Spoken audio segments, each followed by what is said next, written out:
그럼 이제 본격적으로 두 번째 세션을 시작해 보도록 하겠습니다.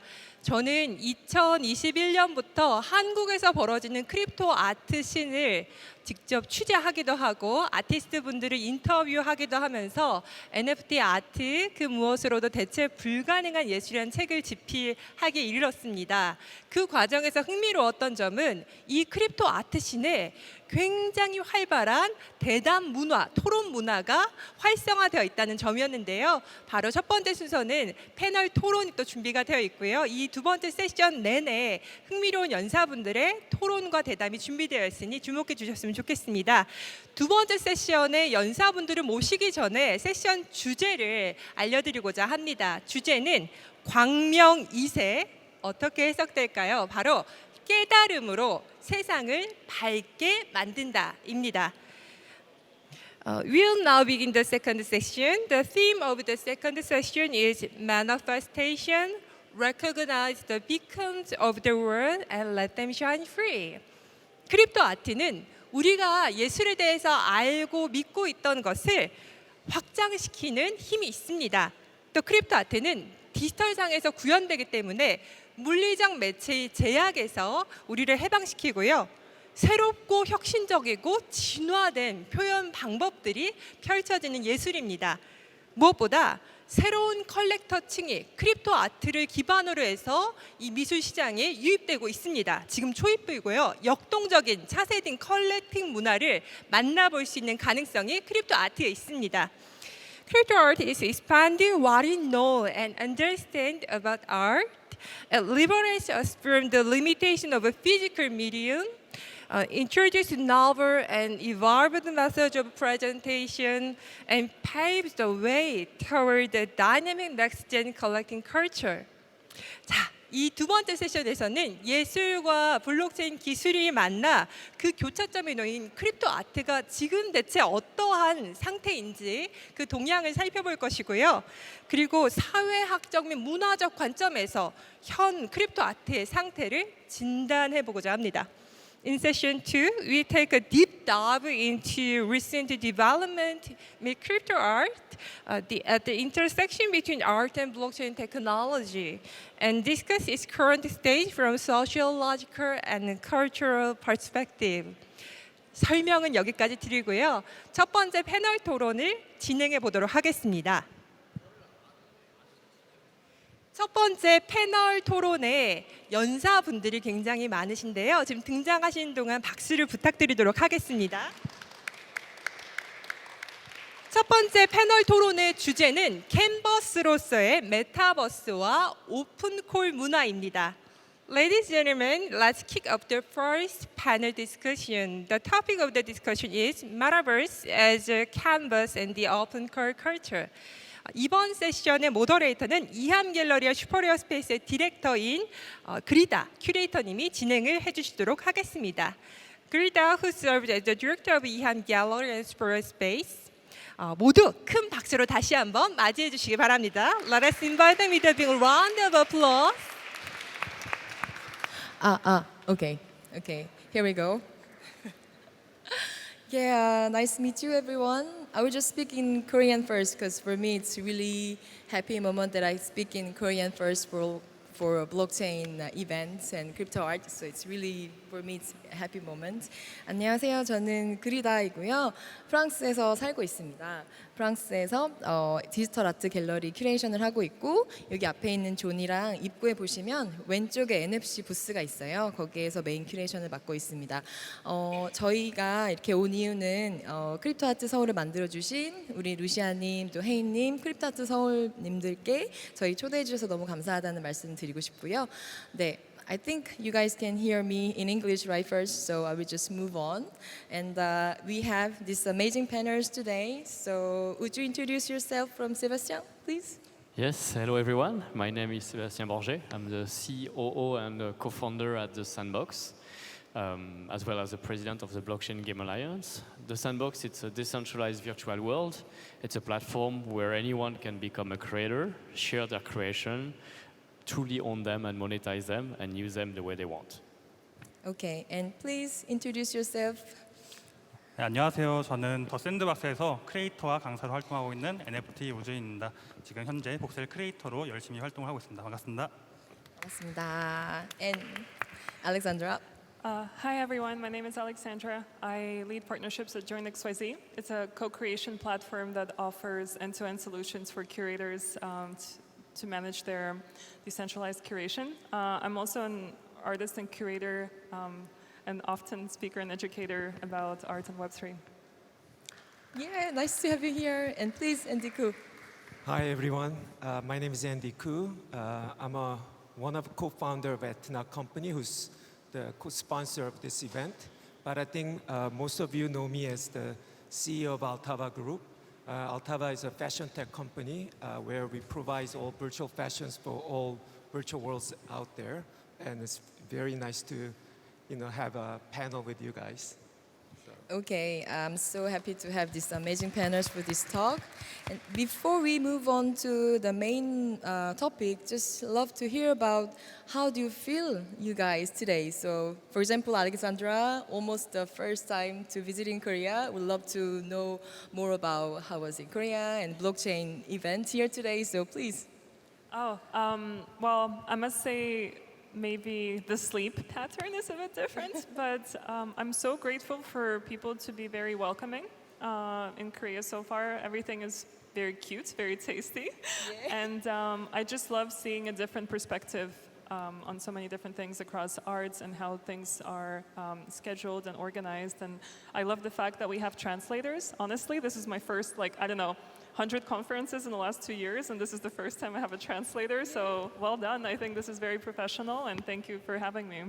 Okay, thank you. And how about Indiku? How do you feel about today? How are you?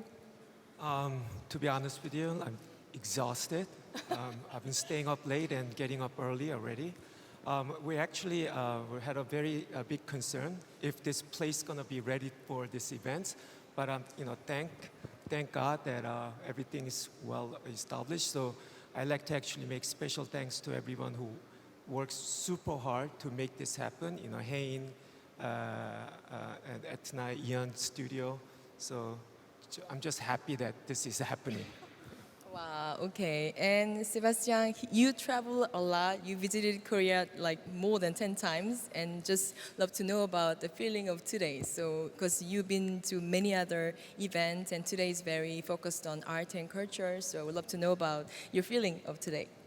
Well, I'm very energized. I'm really happy to see there's a great attendance so far, both here and the main Korea Blockchain Week location, crowded, full of people. I kind of feel like home here. I come so often. We have so many partners, so many creators. Things are going great. Okay, thank you. And our artist 오늘 이제 자리해 주셔서 기분이 어떠신지 한 사람씩 얘기하고 있습니다. 오늘 이렇게 자리해 주셔서 어떠신지 얘기해 주면 될 것 같아요. 네, 우선 저는 오늘 제 작품을 전시하는 활동으로 일단 참여를 했는데요. 저는 지금 현재 여자친구와 같이 작품 활동을 이어가고 있어요. 그래서 저는 좋아하는 일을 여자친구와 함께 지금 작품을 만들고 오늘 이 자리에 함께 전시를 할 수 있다는 게 굉장히 영광으로 생각하고 있습니다. How can we see your exhibition? So it's in the Sandbox booth, right? Your artwork is exhibiting near the Sandbox booth, right? So after our talk, please visit the Sandbox booth, also an NFC and other exhibitions, because we have amazing artists exhibiting here today. So let's go to the main title. So today we discuss about the Metaverse as a canvas and the open core culture. So we can start with Sebastien. So, Sebastien, would you tell us about the difference between pixel art and voxel art? All right, so before I jump into the difference between pixel art and voxel art, I want to walk back a little bit the history of Sandbox. Sandbox, I don't know if many of you know, but we started in 2011. At the beginning, it was just a mobile game in 2D, in pixel art. But we've always been driven by this idea, this passion, how can we enable anyone to become a creator without any skills before? And by anyone, I really mean people which background was not in art or haven't been creating content or learning programming, etc. So it started in pixel art, in 2D, just by touching the screen with your finger and dropping pixel on the screen that together shaped like art, games, levels, physics, simulation, and so on, and then sharing those creations online. Still, it was very limited. Somehow we felt like 2D, the size of the canvas, size of the screen actually, and how you interact with animating that world was very hard in 2D. Moving to voxel art, so a voxel being like a 3D pixel, a cube, think of it like a Lego, a digital Lego, gave us a lot more like freedom, material for creativity, meaning that now people could move into those 3D with their avatar and create content just by drag and dropping on the screen, adding behaviors, adding animation, adding more life into it, and facilitating even more content creation. So since 2018, now it's been 5 years, Sandbox has moved into voxel art and has appealed to an existing community of voxel artists, which was using before mostly a software called Magica Voxel, to move from just like creating renders to create like live immersive experiences, social, gamify them, and allow people to become part of it, to live through those creation in voxel art, and elevate what seems to be just a tool, like a Lego brick in a digital world, into something that could express and convey more feeling, support various causes, and definitely allow talent like Woo Jun today to bring to life their ideas and become like, make an impact in their life in a very profound manner. So how can we guess what's pixel art like voxel art? So for example, for me, simply the pixel art is like CryptoPunks, and voxel art is also the Sandbox and plus Minecraft. So do you kind of miss the pixel generation when the Sandbox was in pixel? Because nowadays pixel is kind of taking the new trend. So just want to know about your opinion. There's always this aspect of nostalgia. Like I think like pixel art, it's always an art form as well that will continue to exist. If you've grown in video games like me, you're born in the 80s, you've played like console like the Nintendo, the Super Nintendo, all the 8-bit or 16-bit. There is this retro feeling. But to be honest, as an entrepreneur, the retro feeling, it's not really mass market anymore. It's only appealing to that generation that grew up and played on those consoles. Most of the kids that started playing video games from like the Sony PlayStation and afterward, they're all born with 3D, so they are not even appealed by this retro aspect. For them, retro is already 3D. So in a way, I feel like moving into 3D is also making, again, back to this idea, how do I empower more people to want to become a creator? It was part of that mission, and it addressed a wider audience. Okay, thank you. And as an environment, Metaverse is an environment, and especially Sandbox, the motto is everyone can join and create something their own.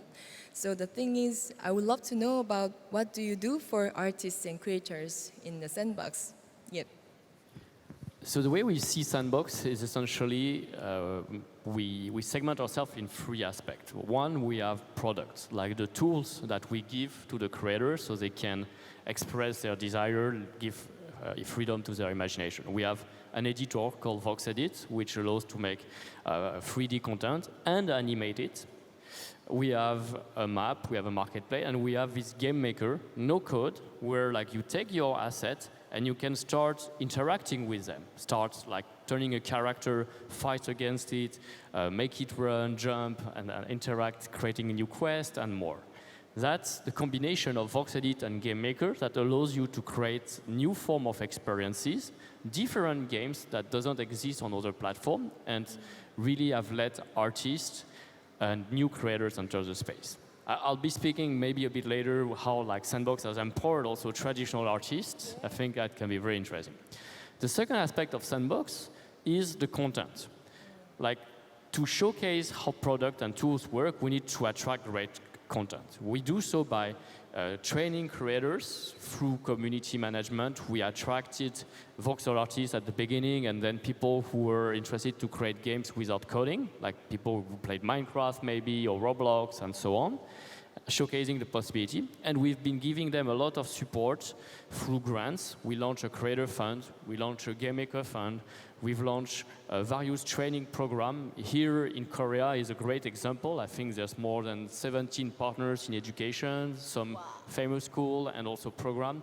Jinwoon is somewhere in the audience here. So talk to this guy. He's responsible for bringing hundreds of The pink people shirt guy over there. with the pink shirts there to showcase that, yes, it's really easy. You can do it. You can create in the metaverse. And that's important. And that the last part is really growing this ecosystem. So how do we keep elevating people and their skills so they become more autonomous, they can train other people, and it starts to grow and scale so that they are no longer dependent only on us to provide grants. They can be self-supporting in their art. They can even turn a revenue, make it their dream job to be a full-time creator. Wow, now we see the full-time creator of Sandbox, voxel artist. Now we have artist here. His name is Ujuin. Ujuin means spaceman, because in Korea, our word is combining with two different words, and they became a new word. So Uju means space, and In means human. So it's a really poetic, beautiful art name. We heard your introduction before, but we would love to know about. There are many kinds of arts and then artists, and we'd love to know about why you pick a voxel, what attracts you, and then your backstory, please. In Korean, yes. 네, 제가 생각하는 복셀 아트의 매력은 단순함입니다. 복셀 아트라는 게 결국은 블럭을 차곡차곡 쌓아서 누구나 쉽게 만들 수 있는 게 가장 큰 장점이라고 할 수 있는데요. 그렇기 때문에 초보자도 누구나 복셀을 몇 개 쌓는 것만으로 멋있는 작품을 만들 수가 있습니다. 그리고 더 샌드박스에서는 이미 완성되어 있는 사람이나 동물 같은 디자인을 템플릿으로 제공을 하고 있습니다. 그래서 처음 시작하는 사람도 누구나 템플릿을 조금 색칠하고 수정하는 작업만으로도 쉽게 창작을 할 수가 있습니다. 제가 복셀 크리에이터로 활동한 지는 1년 반 정도가 되어 있는데요. 전 태어나서 한 번도 디자인을 전공해 본 적이 없어요. 그럼에도 불구하고 복셀 아트는 정말 쉽기 때문에 정말 열정만 있으면 누구나, 남녀노소 누구나 쉽게 시작을 할 수 있겠구나 느꼈습니다. 그래서 저는 현재까지 복셀 아트로 직업도 구하고 강의 활동도 하고 각종 대회에서 수상도 하고 지금 교육 사업도 같이 참여를 하고 있습니다. 제가 이렇게까지 할 수 있던 이유는 바로 지금 이 복셀 아트가 바로바로 만들어지는 과정을 눈으로 볼 수 있기 때문이라고 저는 생각을 하고 있습니다. 성취감도 쉽게 느끼고 또 더 샌드박스에서는 이 성취감을 극대화해줄 여러 가지 이벤트들이 있습니다. 이 이벤트들을 하나씩 즐기는 것만으로도 실력이 금방 늘 수 있고 자신의 성취감을 느낄 수 있다고 저는 생각하고 있습니다. 그래서 저는 새로운 기회를 찾거나 어떤 새로운 취미를 갖기 원하시는 분들한테는 제가 더 샌드박스에서 복셀 아트를 창작해보기를 전 추천드리고 싶습니다. Yes, so after this talk, please find this blue shirt guy and pink shirt guy, know more about the Sandbox and voxel creation. So yeah, and one more question for you. What do you want more from the Metaverse? What do you expect? And I think we heard many things from the support from Metaverse, but also must be something from artist's point of view. So if you could tell us what do you expect more, or yeah, what could be the better for the artists, for the Metaverse? 어떤 게 더 개선되는지. 제가 메타버스 시장에서 원하는 것은 조금 더 보안이 개선되고 접근성이 좋아졌으면 하는 바람이 있습니다. 왜냐하면 현재는 어떤 해킹이나 스캠의 위험성도 있고 시장 상황 등 여러 가지 좀 어려운 면이 있습니다. 또 대중의 참여도를 조금 높이기 위해서는 보안이 개선되고 접근성을 낮춰야 된다고 생각을 하고 있습니다. 그렇게 된다면 대중들은 조금 더 안심하고 이 시장에 다가올 수 있지 않을까 생각을 합니다. 더 샌드박스에서는 이미 훌륭한 작품들과 게임들이 많이 나오고 있습니다. 더 많은 크리에이터들이 양성되고 양질의 콘텐츠를 제공하게 된다면 이 시장도 많이 활성화가 되지 않을까 생각을 하고 있습니다. 그로 인해서 저는 더 많은 기회를 챙겨가기를 원하고 있습니다. Thank you. So now we were talking about the environment and artists. Now we need to talk about their creation and how to bring artists in the metaverse. So now we can hear from Aleksandra, which is really professional for creations, and especially in Web3, there are many ways to bring artists in the scene, crypto art and sandbox and metaverse. And open core culture is very strong. So I would love to hear more about what could be the value for the open core culture in the Web3. Aleksandra. Thank you so much. And I love the fact that we're sharing this panel together with Sandbox, because I think accessibility and security and offering opportunities for people to be whoever they want to be and be a curator in this process of co-curation is a value that we strongly share at Join. But I would love to zoom out and just lay out a context as to why some of these tools are needed for curators. If I look back, it's been many, many years of curating digital art, and I think one of the biggest profound moments was doing an open call for Ars Electronica. I think it was 2020. Because of COVID, they were not able to have a physical festival, so back when I worked at DADA.art, we decided that we're going to support them by creating a virtual pavilion where they're going to do an open call to bring artists across the world to be exhibited in this virtual space. And the amount of pain we went through trying to curate it, trying to make things work. You had to outsource developers to make virtual pages unless you have your own development skills. It was very, very painful and very, very difficult. And I think it was very, very hard to sort of like share this opportunity with a wide range of artists. So if we fast forward through COVID, I think that seriously accelerated this adoption and usability of art online, and people started thinking about consuming art and digital art in a more curated way. So art started having a more dedicated space within the art world to be considered as something as serious art, not just graphic design or design with a purpose. And so Q Next Join came about. It's been a couple of years now, and when I joined May last year was the period of time that we decided to open up the platform for onboarding partners to use the tools that sort of like the founding team developed. And the most popular is open calls. So we have Twitter integration, we have submission forums on Join, and over the last year we saw over 30,000 artists participate in open calls with nearly 200,000 submissions across 500 different opportunities that we facilitated. So opportunities come from many places. For example, conferences like NFC, our partner, also Crypto Art Seoul, and many other sort of individual Web3 galleries, vertical crypto art. Hello. Are using Join because for artists it's very important to track provenance. So you have a history of participation every time you win an open call, it's added to your badge. But B, also, as you can see, sometimes the very flashy video of the Join composer. We had one day to prepare a video, so we didn't have much time to submit more work. The composer, what we did is we focused on decentralized curation. So once you launch an open call, you have hundreds of submissions. What do you do with them next? And I think this is very challenging, and this is where a lot of time goes into managing. And what we developed is a simple drag and drop feature that allows you to curate works across any Ethereum chain, and as a curator, set curator fees and release it as a showcase. It can be as a drop, so if something sells, you get a commission, or it can be just to highlight as like a digital arm of your physical exhibition.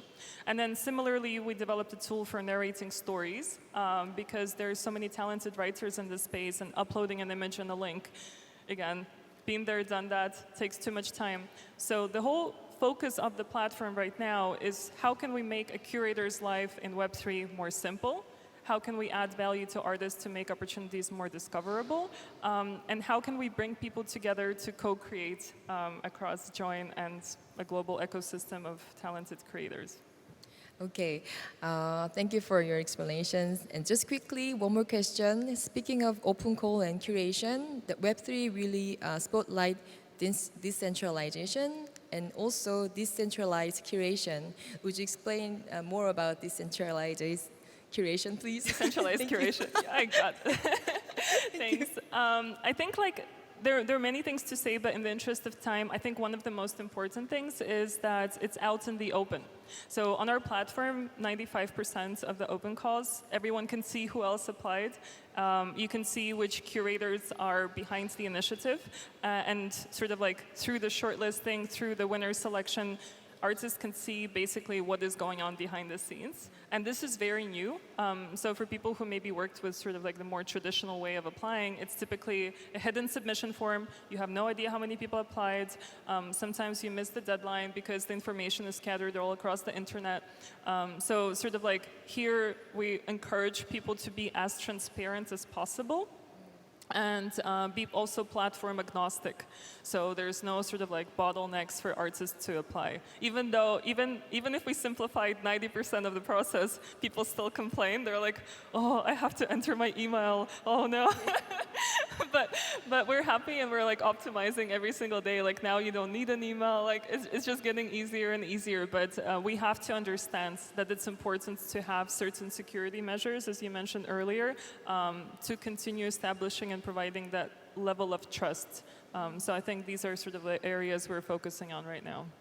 Okay, thank you, Aleksandra. Yeah, and we were speaking of environment, art, and curation, art in general. I would love to know more about other genre, which is fashion. So we have many words: art metaverse and gaming, and VR and fashion metaverse. So you're the professional. So would you tell us more about what is fashion metaverse? What can we do there? I guess as name indicates, it's a fashion-focused, fashion-driven ecosystem where you don't just consume fashion in this metaverse environment, but you also come in and you can create your own virtual fashion. This can be done by utilizing our creators tool, where anybody who has no knowledge, no previous experience in 3D, or any kind of 3D technology can come in and use our AI-powered tool to create their own creation, fashion that is 3D fashion. And then obviously, once you create your fashion, your avatar can consume wear, but you can also sell to other users, other players within ecosystem. And when I talk about ecosystem, it's not a particular our own metaverse, but it's talking about connecting with multiple different metaverse or virtual worlds out there. So we provide access to different metaverses, virtual worlds projects out there for creators, so they can create their own fashion, virtual fashion, and they can supply to all these different virtual worlds at a single attempt. Again, utilizing our AI tool. Our AI tool basically converts 2D to 3D and 3D to different 3D. So this is a way creators come in and also maximize their, the return. And this is a huge monetization opportunity for all creators. And at the same time, creators, we provide what we call showroom, where creators can create, display their own creation within their showroom. So anyone can visit your showroom and view your 3D creation, and right there they can, purchase your creation, or they can follow you and you become quite famous designers within this creator community. So that's what we do, and this is literally we are connecting, bringing all creators and all brands, and with all virtual worlds, metaverse projects out there, and so we're basically a connector and making this a one connected the ecosystem all together. Wow, the fashion metaverse is very exciting because every time I see a Sandbox, or we had also Gepetto in Naver, when I see Chanel shop there, Louis Vuitton, wow, fashion is really creating some other environment. So it's really exciting. And how can we join Alpaca? How can we join as a fashion creator, or how do we do? Again, like anyone who's interested in fashion, also have some design sense and wants to create, a virtual 3D asset, just can come into altava.com and sign up and start using our tool and playing with it. So again, like you really do not have, he said he never, studied design. So this exactly, anyone who just has that sense, wants to be a creator, can come in and, using our tools, can start creating some simple stuff, and then, so it's really for everybody.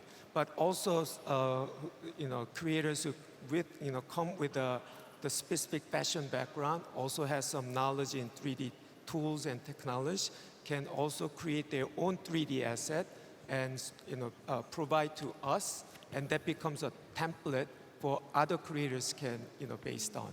And we also have welcome IP owners who also contribute their IPs for any creators can license from. It's a micro-transaction based licensing kind of a transaction where creators can also use your IP to put on your virtual fashions and make your fashion more unique and more appeal to everybody. So it's really for everybody. It's a simple process, and just altava.com. That's it. Wow, okay. So I'm so excited. Everyone can join and easily.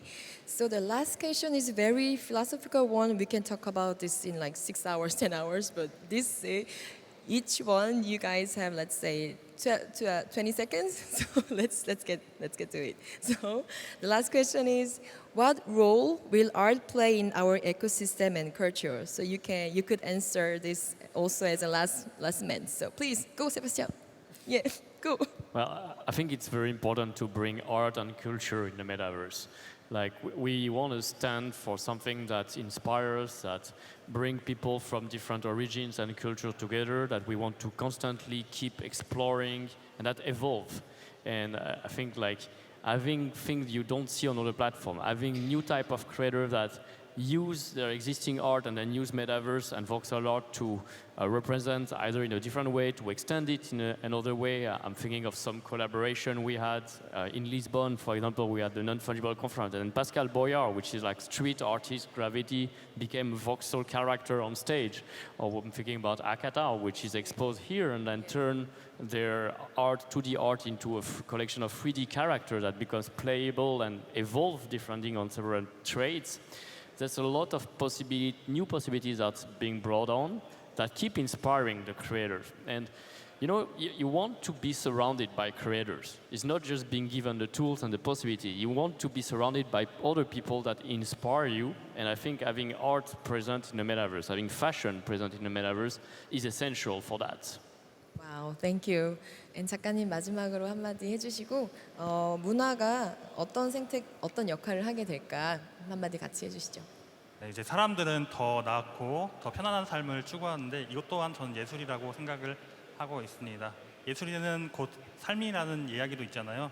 더 사람들은 언제나 더 편하고 더 나은 삶을 추구하는데 이 과정에서 예술은 그 발전을 더 가속시킬 매개체가 될 것이라고 생각을 하고 있습니다. 감사합니다. Aleksandra. Those are very beautiful responses. Yeah. I think, some people say that maybe digital arts is not really art, la la la. I think arts and digital arts is the most digital native thing there is, because technology is everywhere. And art, it transcends boundaries. It's an extension of culture. It's a language.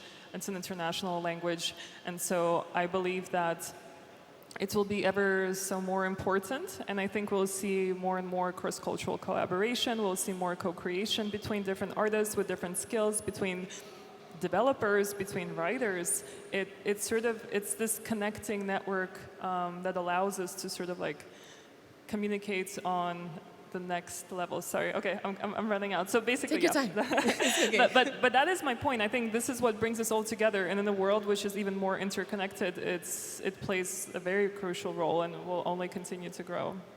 Thank you. And Andy?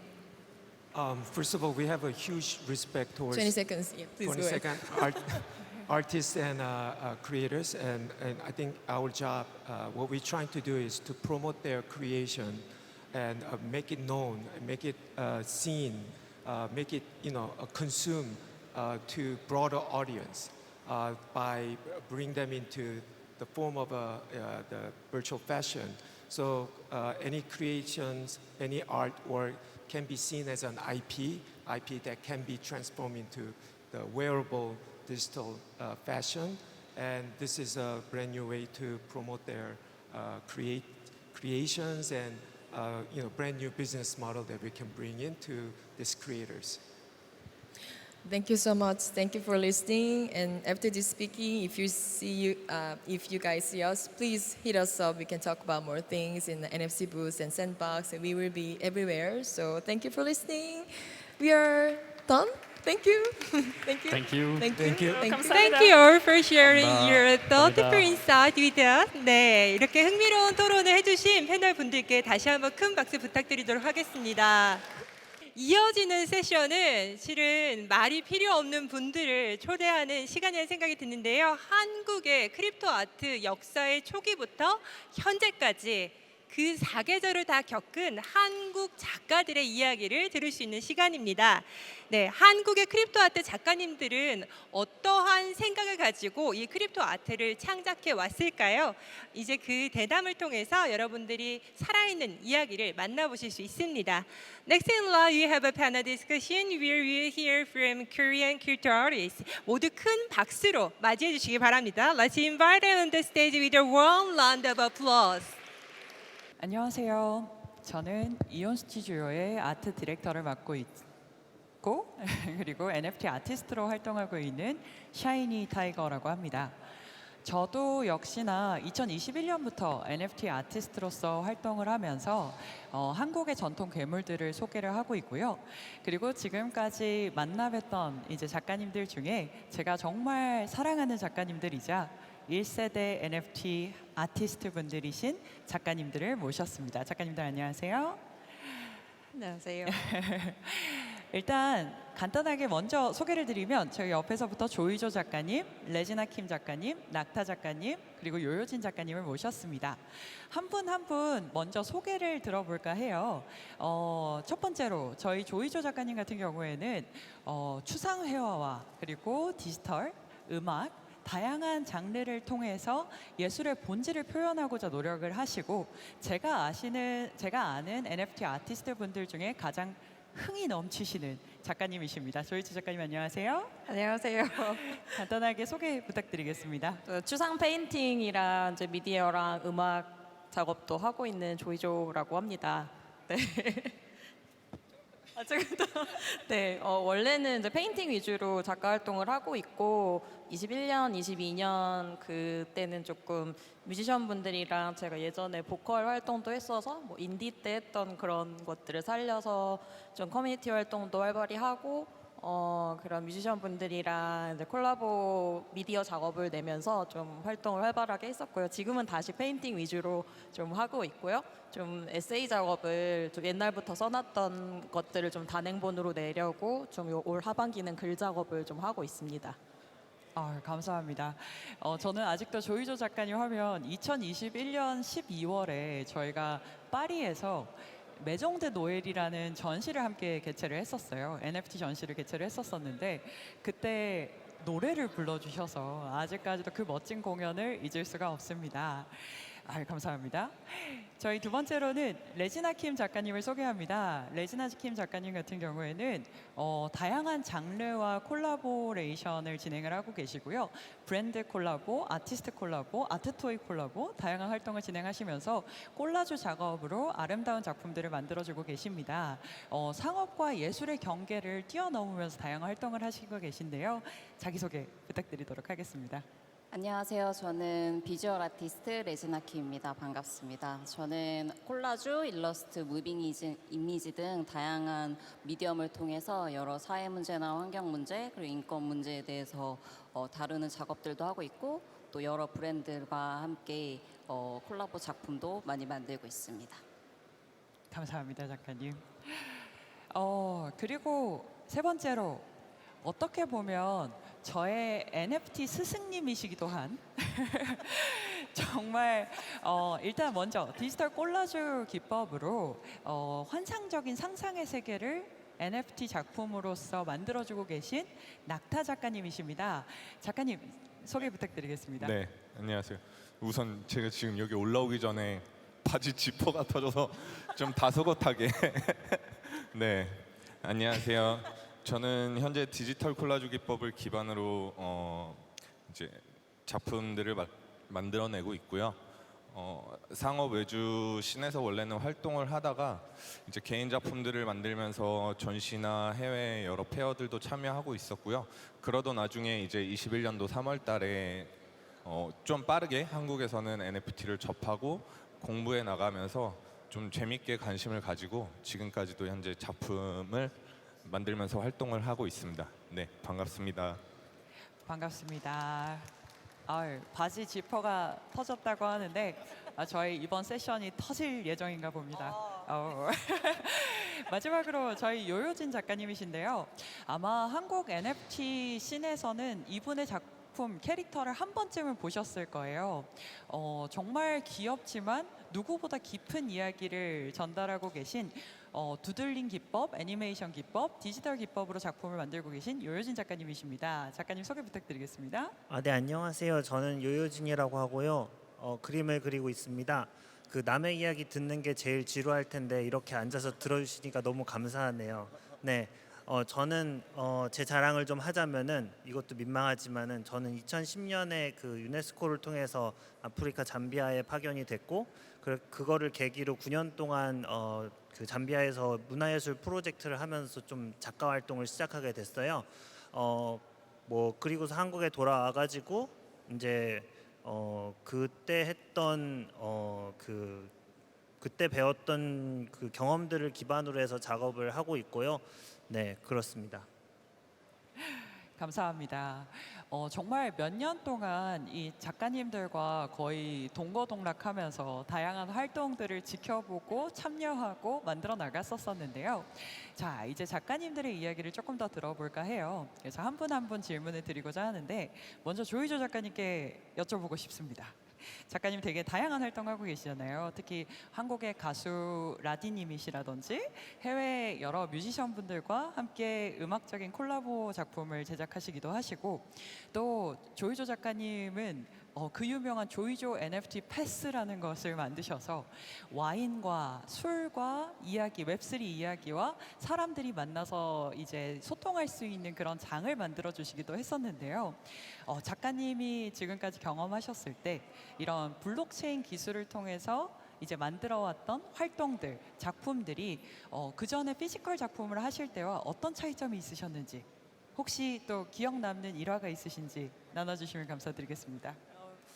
우선은 이제 21년도에 저도 이제 낙타 작가님이랑 한창 그때 클럽하우스가 흥하면서 항상 방구석에서 혼자 작업하시던 작가님들이 신세계를 만나셔서 맨날 이제 떠들고 작업 얘기하고 그러던 와중에 이제 한두 명씩 좀 NFT를 시작을 하시면서 좀 가랑비에 옷 젖듯이 같이 하게 됐어요. 그래서 이 크립토 아트 자체가 저희는 어떻게 보면 친구 따라서 강남 간 느낌으로 이렇게 좀 재미있게 항상 즐거운 사람들이 주변에 있었고 항상 이 사람들이 나 이거 할 줄 알아 라고 서로 도와주는 그런 바이브가 있었어요. 그래서 항상 좀 재밌는 것들을 좀 추진을 하면서 지나왔던 것 같고요. 그런 과정에서 사실 혼자서 이제 페인팅 할 때는 사실 재미있을 일이 좀 없는데 다 같이 이렇게 흥도 넘치고 또 저희 요요진 작가님도 굉장히 흥이 넘치시는 또 분이시고 해서 이런 메타버스에서 뭐 화지 작가님이나 이런 분들 공연하실 때 같이 와서 축하하고 놀고 그런 것들을 그러니까 진짜 커뮤니티의 큰 장이었던 것 같아요. 그래서 그게 가장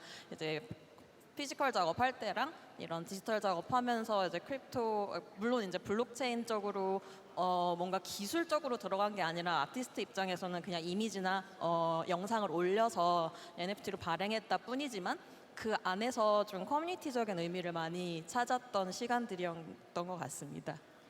작가님들과 만남의 장을 만들어서 저희가 마치 축제와 같은 기간들을 지나왔어요.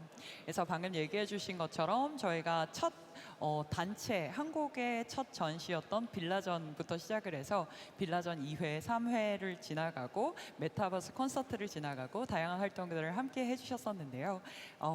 그 이야기 에 대해서 조금 더 나중에 이야기 나눠보도록 하겠습니다.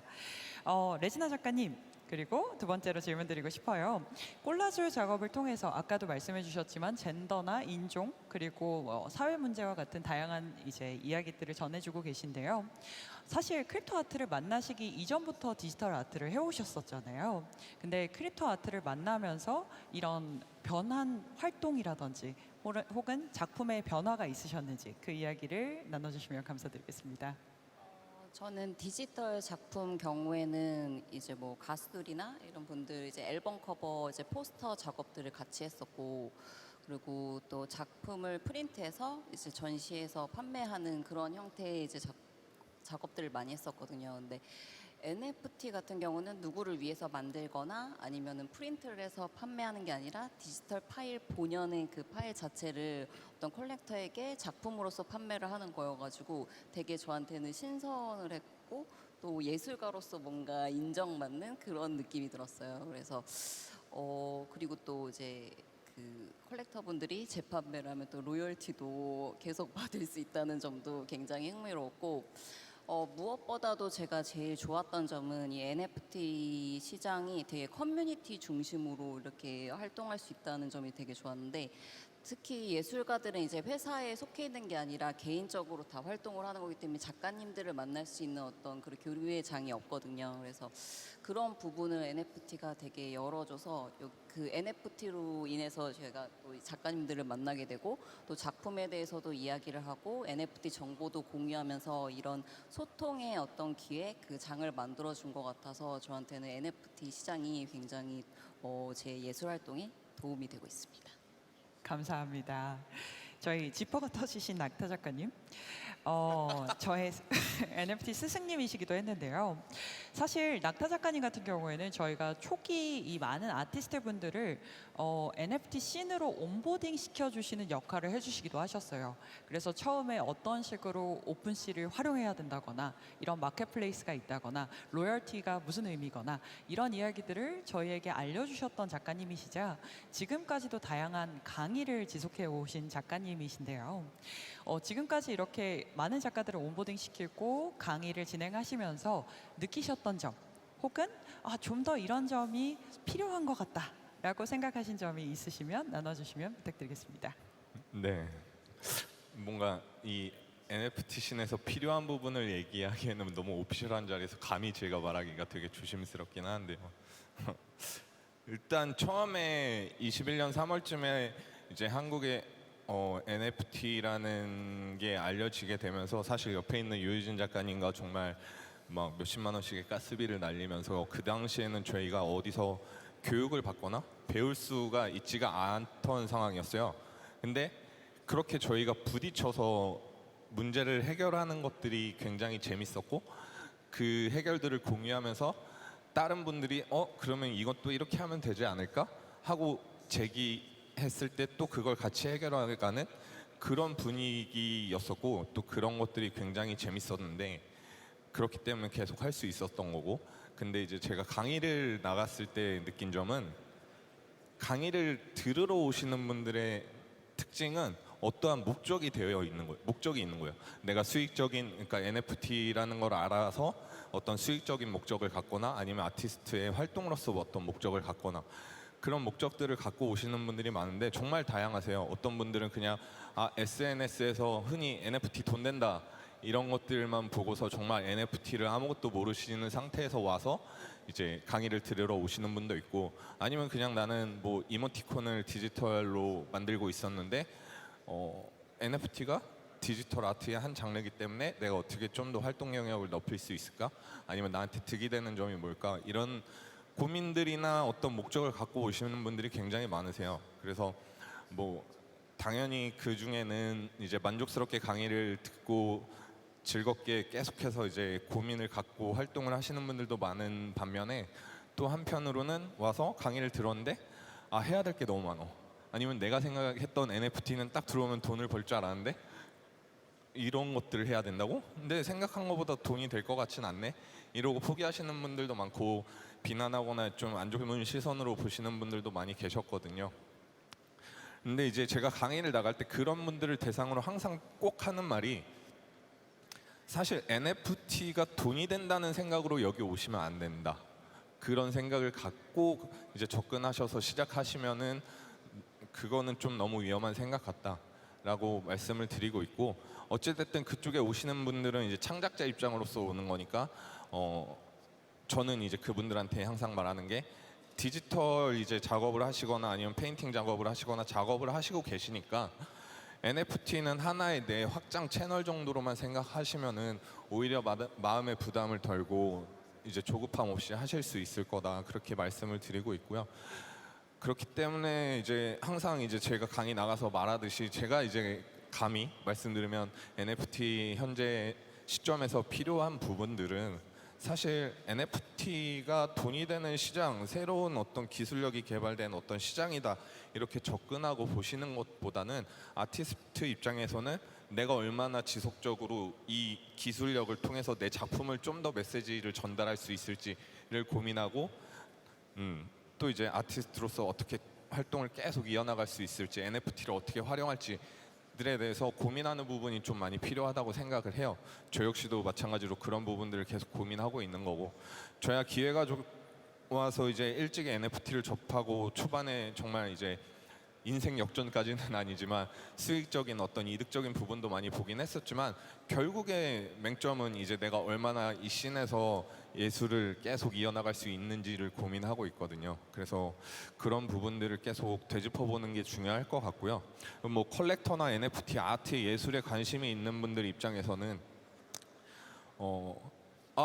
어떤 작가의 작품을 샀는데 돈이 엄청 올라갔대, 그 가격이 뛰었대, 이런 걸 보면서 뽀모를 느껴서 돈이 되는 이런 것들을 찾아다니기보다는 정말 이 작가가 어떤 메시지를 전달하고 싶은지, 어떤 작품들을 하고 있는지들을 찾아보시면 좀 더 재밌게 NFT 아트 예술들을 좀 즐겨보실 수 있지 않을까, 그렇게 이제 컬렉터 또는 예술에 관심이 있어 하는 분들한테 좀 그런 말씀을 드리고 싶어요. 네. 감사합니다. 결국 저희가 NFT 아트를 접하면서 조금 더 우리들의 세계관을 넓혀가고 그리고 지속적으로 활동할 수 있는 어떤 기회가 탄생한 거지, 이걸 수익성으로 너무 생각을 하다 보면 너무 쉽게 실망하실 수도 있다라는 말씀을 전해주신 것 같아요. 맞아요. 감사합니다.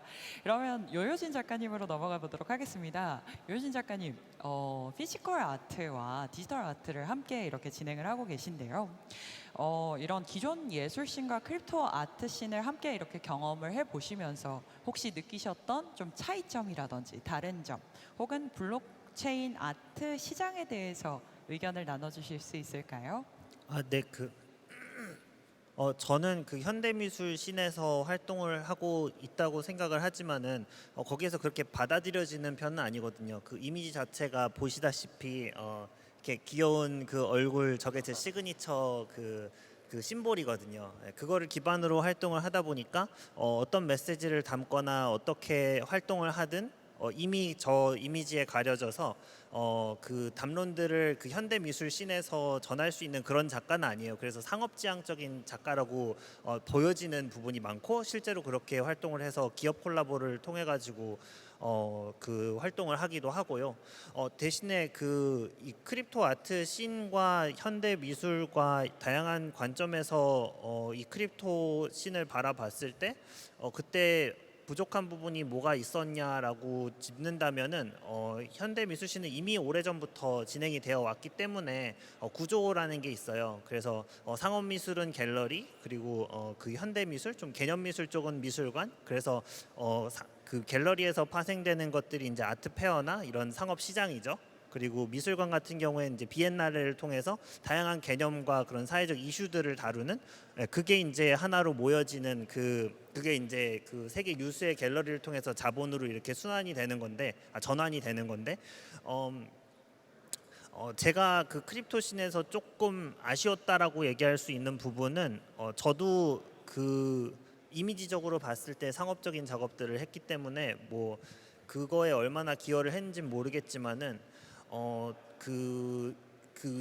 실제로 그 현대 미술 쪽에서 활동하시는 분들을 봤을 때 굉장히 다양한 이런 그 가상 현실이라든지 아니면은 그 AI라든지 아니면은 NFT라는 그 채굴, 뭐 그 코인이라는 그런 채굴 시스템, 블록체인 이런 것들에 관해서 다양한 담론들을 이야기하실 수 있는 작가님들이 어마어마하게 많아요.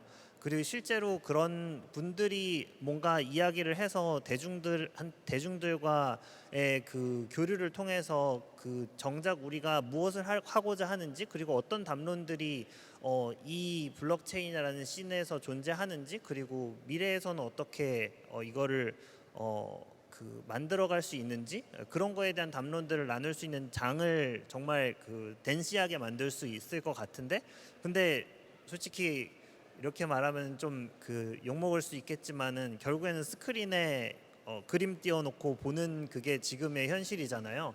그리고 그 그림을 이제 NFT라는 그 툴킷을 통해서 거래를 하는 그 시장이 만들어졌고, 그러면은 이후에는 어떻게 해야 될까에 대한 고민들은 되게 다양한 시도를 통해서 있어야 된다고 생각을 해요. 다양한 시도와 그 담론들을 나눌 수 있는 장. 하지만은 그런 장보다는 솔직히 이게 그 경제 개념, 뭐 좀 그 이코노미라는 그 경제라는 그 시스템 안에서 돌아가는 그게 먼저 우선시되는 것 같아서 조금 그렇습니다. 네. 감사합니다.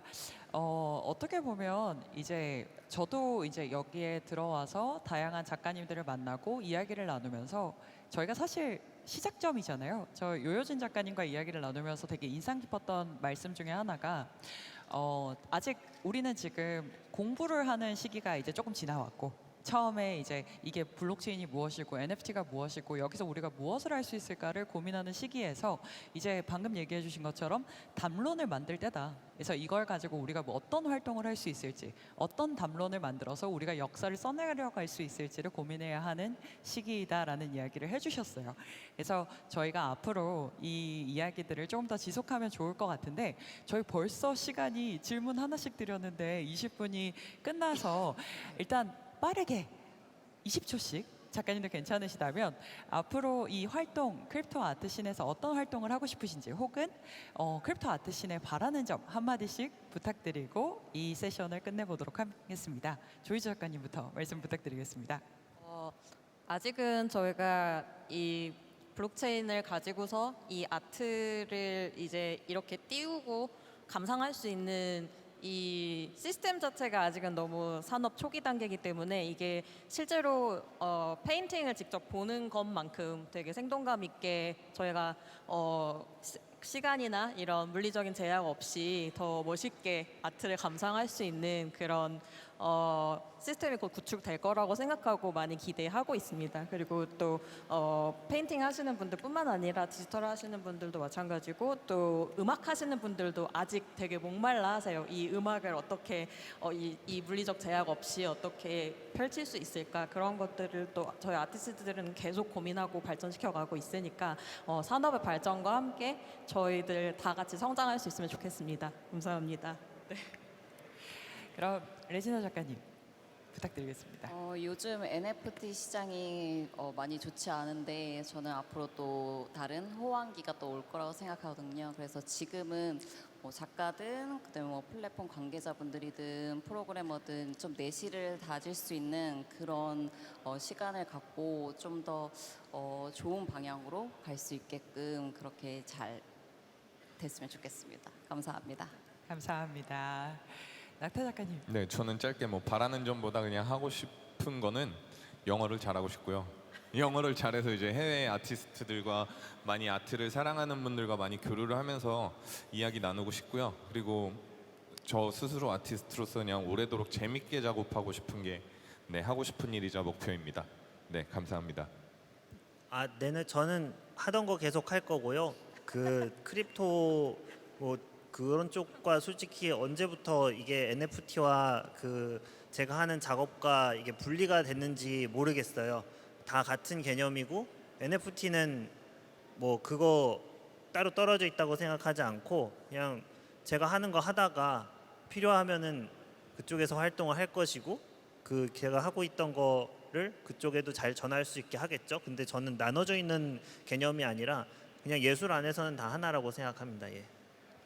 감사합니다. 오늘 이야기 나눠주셔서 정말 감사드리고요. 오늘 조이조 작가님, 레지나 킴 작가님, 낙타 작가님, 요요진 작가님의 작품 세계와 그리고 다양한 이야기들은 저희 사이트 접속하시면 트위터 통해서 혹은 홈페이지 통해서 만나실 수 있으니까 꼭 한번 확인해 주시길 부탁드리겠습니다. 오늘 작가님들 너무 감사드리고요. 들어주셔서 감사합니다. 네, 경험에서 우러나온 한국 NFT 작가들, 크립토 작가들의 이야기를 들을 수 있는 귀중한 시간이었습니다.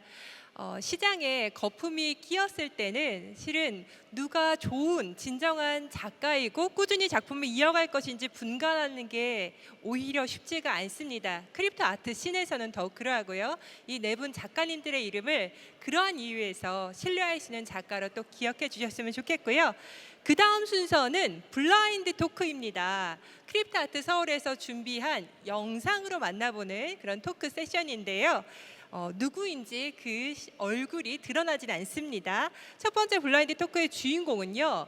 크립토 아트 컬렉터입니다. WhaleShark이고요. 저도 영상으로만 만나봤고 무려 40만 개 이상의 크립토 아트 작품을 컬렉팅하고 있는 메가 컬렉터입니다. 네, next in line is a blind talk session. Our first blind talk will feature collector WhaleShark. WhaleShark는 웹3 크립토씬에서는 굉장히 유명하지만 기존의 미술 관계자분들에겐 생소하실 수도 있어서 잠시 설명을 드리자면 가장 큰 규모의 디지털 아트 컬렉터이자 그가 2020년에 최대 규모의 소셜 토큰 커뮤니티 웨일이라는 곳을 설립했습니다. 이곳은 세계에서 가장 값비싸고 귀중한 NFT 컬렉션을 소장하고 있는 그런 단체입니다. WhaleShark is known as one of the largest collectors of digital art. In 2020, he established Whale, which is the largest social token community with the most valuable collection of NFTs in the world. 그럼 영상을 통해서 WhaleShark의 블라인드 토크를 만나보도록 하겠습니다. We have prepared a video presentation featuring our distinguished speaker WhaleShark.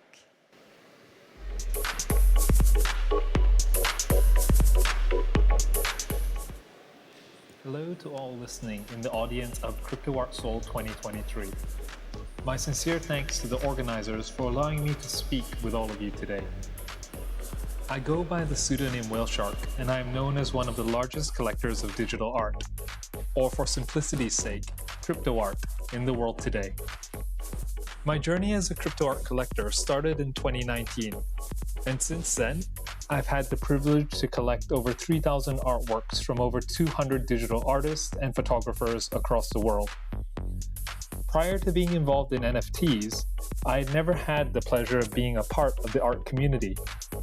Simply put, the traditional art world had too many barriers for a layman with no history, no education, nor expertise in the fine arts. Crypto art changed all of that for me by allowing me to collect and participate in the arts anonymously, without fear of judgment or fear of ridicule, just the ability to collect what I love. To date, while I have collected from over 200 creatives, I am also known for being one of the largest collectors of crypto art OGs such as Xcopy, Hackatao, and Puck. While I could wax poetically about each creative that I've collected from over the years, it would be a conversation of hours, while today I have minutes. So instead, I'd love to share with you two things that I look for in the art that I collect. First of all, I, like all collectors, have a preference for genre. My personal favorites are minimalism and generative art. I enjoy genres of art that are universal and eternal, and not simply the flavor of the week. When we look at minimalist artworks 50 years down the road, they will be as relevant as they are today due to their simplicity, and similarly, looking at generative art will mark an important period of time in history where man and computer join together in the creative process, something that will only continue to advance in the years to come. Secondly, as I collect the digital artworks, I also look for creators who maximize the use of the digital canvas and the quote-unquote paintbrush. The straightest lines, the most perfect circles, and the smallest pixels. Images that jump and move off the digital canvas, which are our screens in front of us today. I truly enjoy creatives who make the most of their natively digital tools and not art that can otherwise be replicated in the 2D physical world of canvas made of paper, linen, or hemp. As a collector of digital art and one of the first large collectors in the crypto art space, I seek to innovate and improve the collector-creator relationship and be an advocate for more parity in the artist market dynamic. The blockchain, smart contracts, and NFTs provide us with an opportunity to end the stereotype of the starving artist. And by being a proponent of core issues such as royalties baked into smart contracts and collector-creator friendships versus financial relationships, I hope to change the way that we perceive the relationship between the artist, the collector, and the market.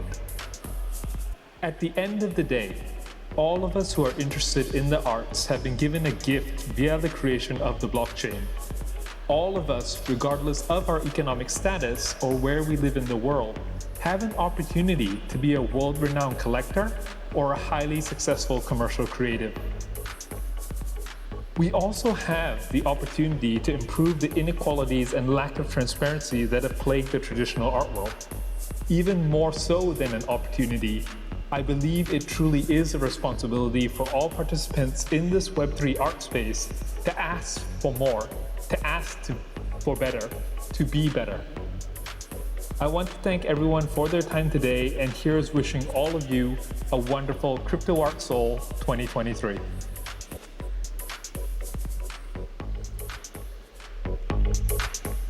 네, 그는 실존 인물입니다. 참 재미있는 세상에 우리가 공존하고 있다는 생각이 드는데요. 그 다음 순서는 패널 토론입니다. 토론 주제는 자유의 예술입니다. Following this, we have a panel discussion. The topic of the discussion is Art of Liberation. 자, 이번에 등장하시는 분들을 소개해드리고자 합니다. 본 세션의 좌장은 순수 및 응용미술 분야 석사를 수료한 그리스계 프랑스인 독립 큐레이터이자 이벤트 전문가인 알렉스 아라반티노스입니다.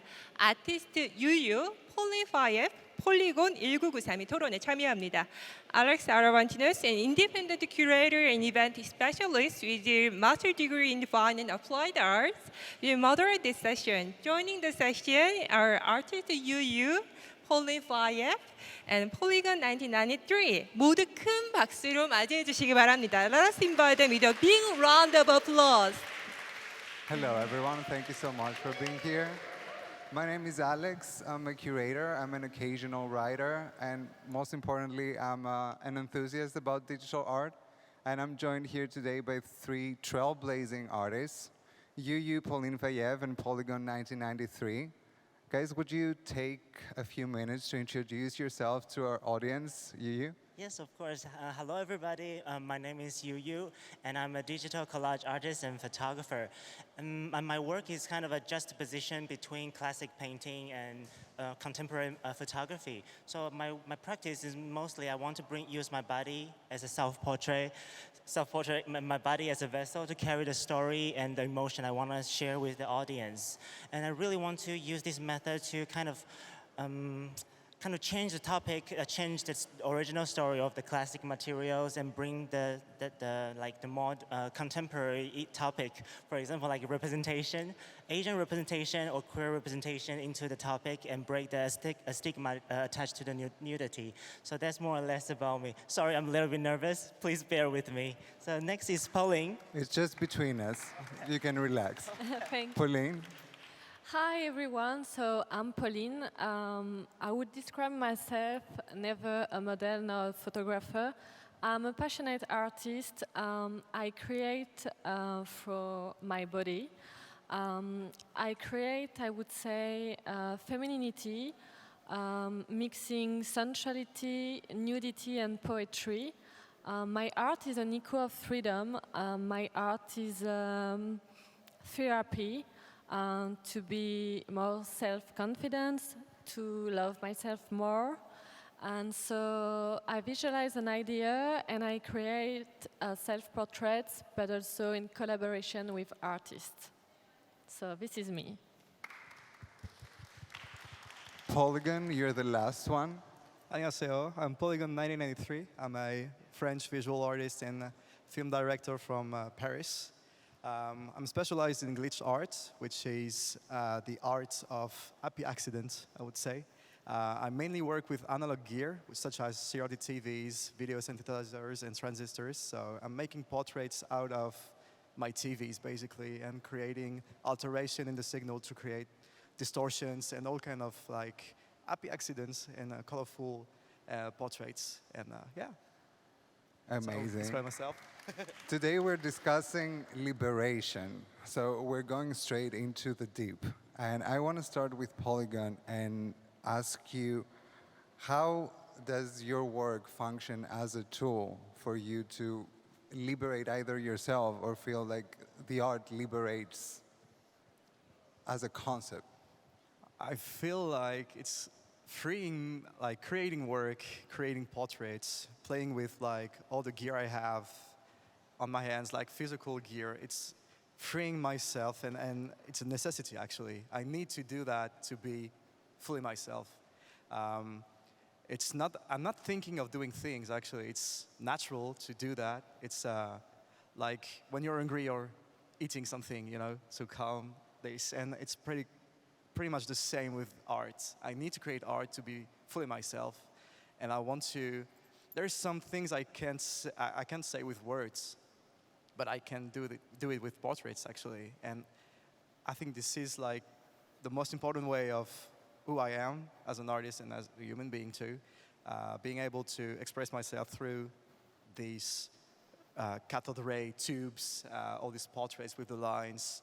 It's creating a story, something that I don't know how to tell with words.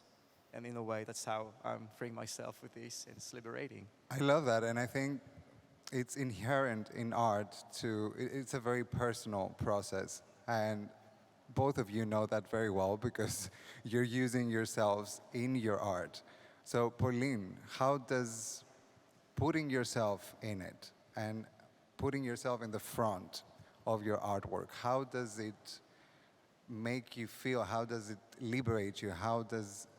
What is it, the thing that you want to express through it? So before doing my art, I was feeling stuck into kind of boxes. I would say because of societal norms. I thought to be pleased, I should have to be someone else. And when I started to do my photographs, I was fully myself, just like you said before. It's like I didn't choose. I just have to be me. And with my art, from my art, I can be fully myself. So I feel more self-confident, and I love myself more. I love it. And that brings me straight to YuYu, because I think self-confidence is at the very core of your practice, but at the same time, there is a lot of conceptuality behind them. What is the story that your work narrates? What is the reason for you to create those pieces?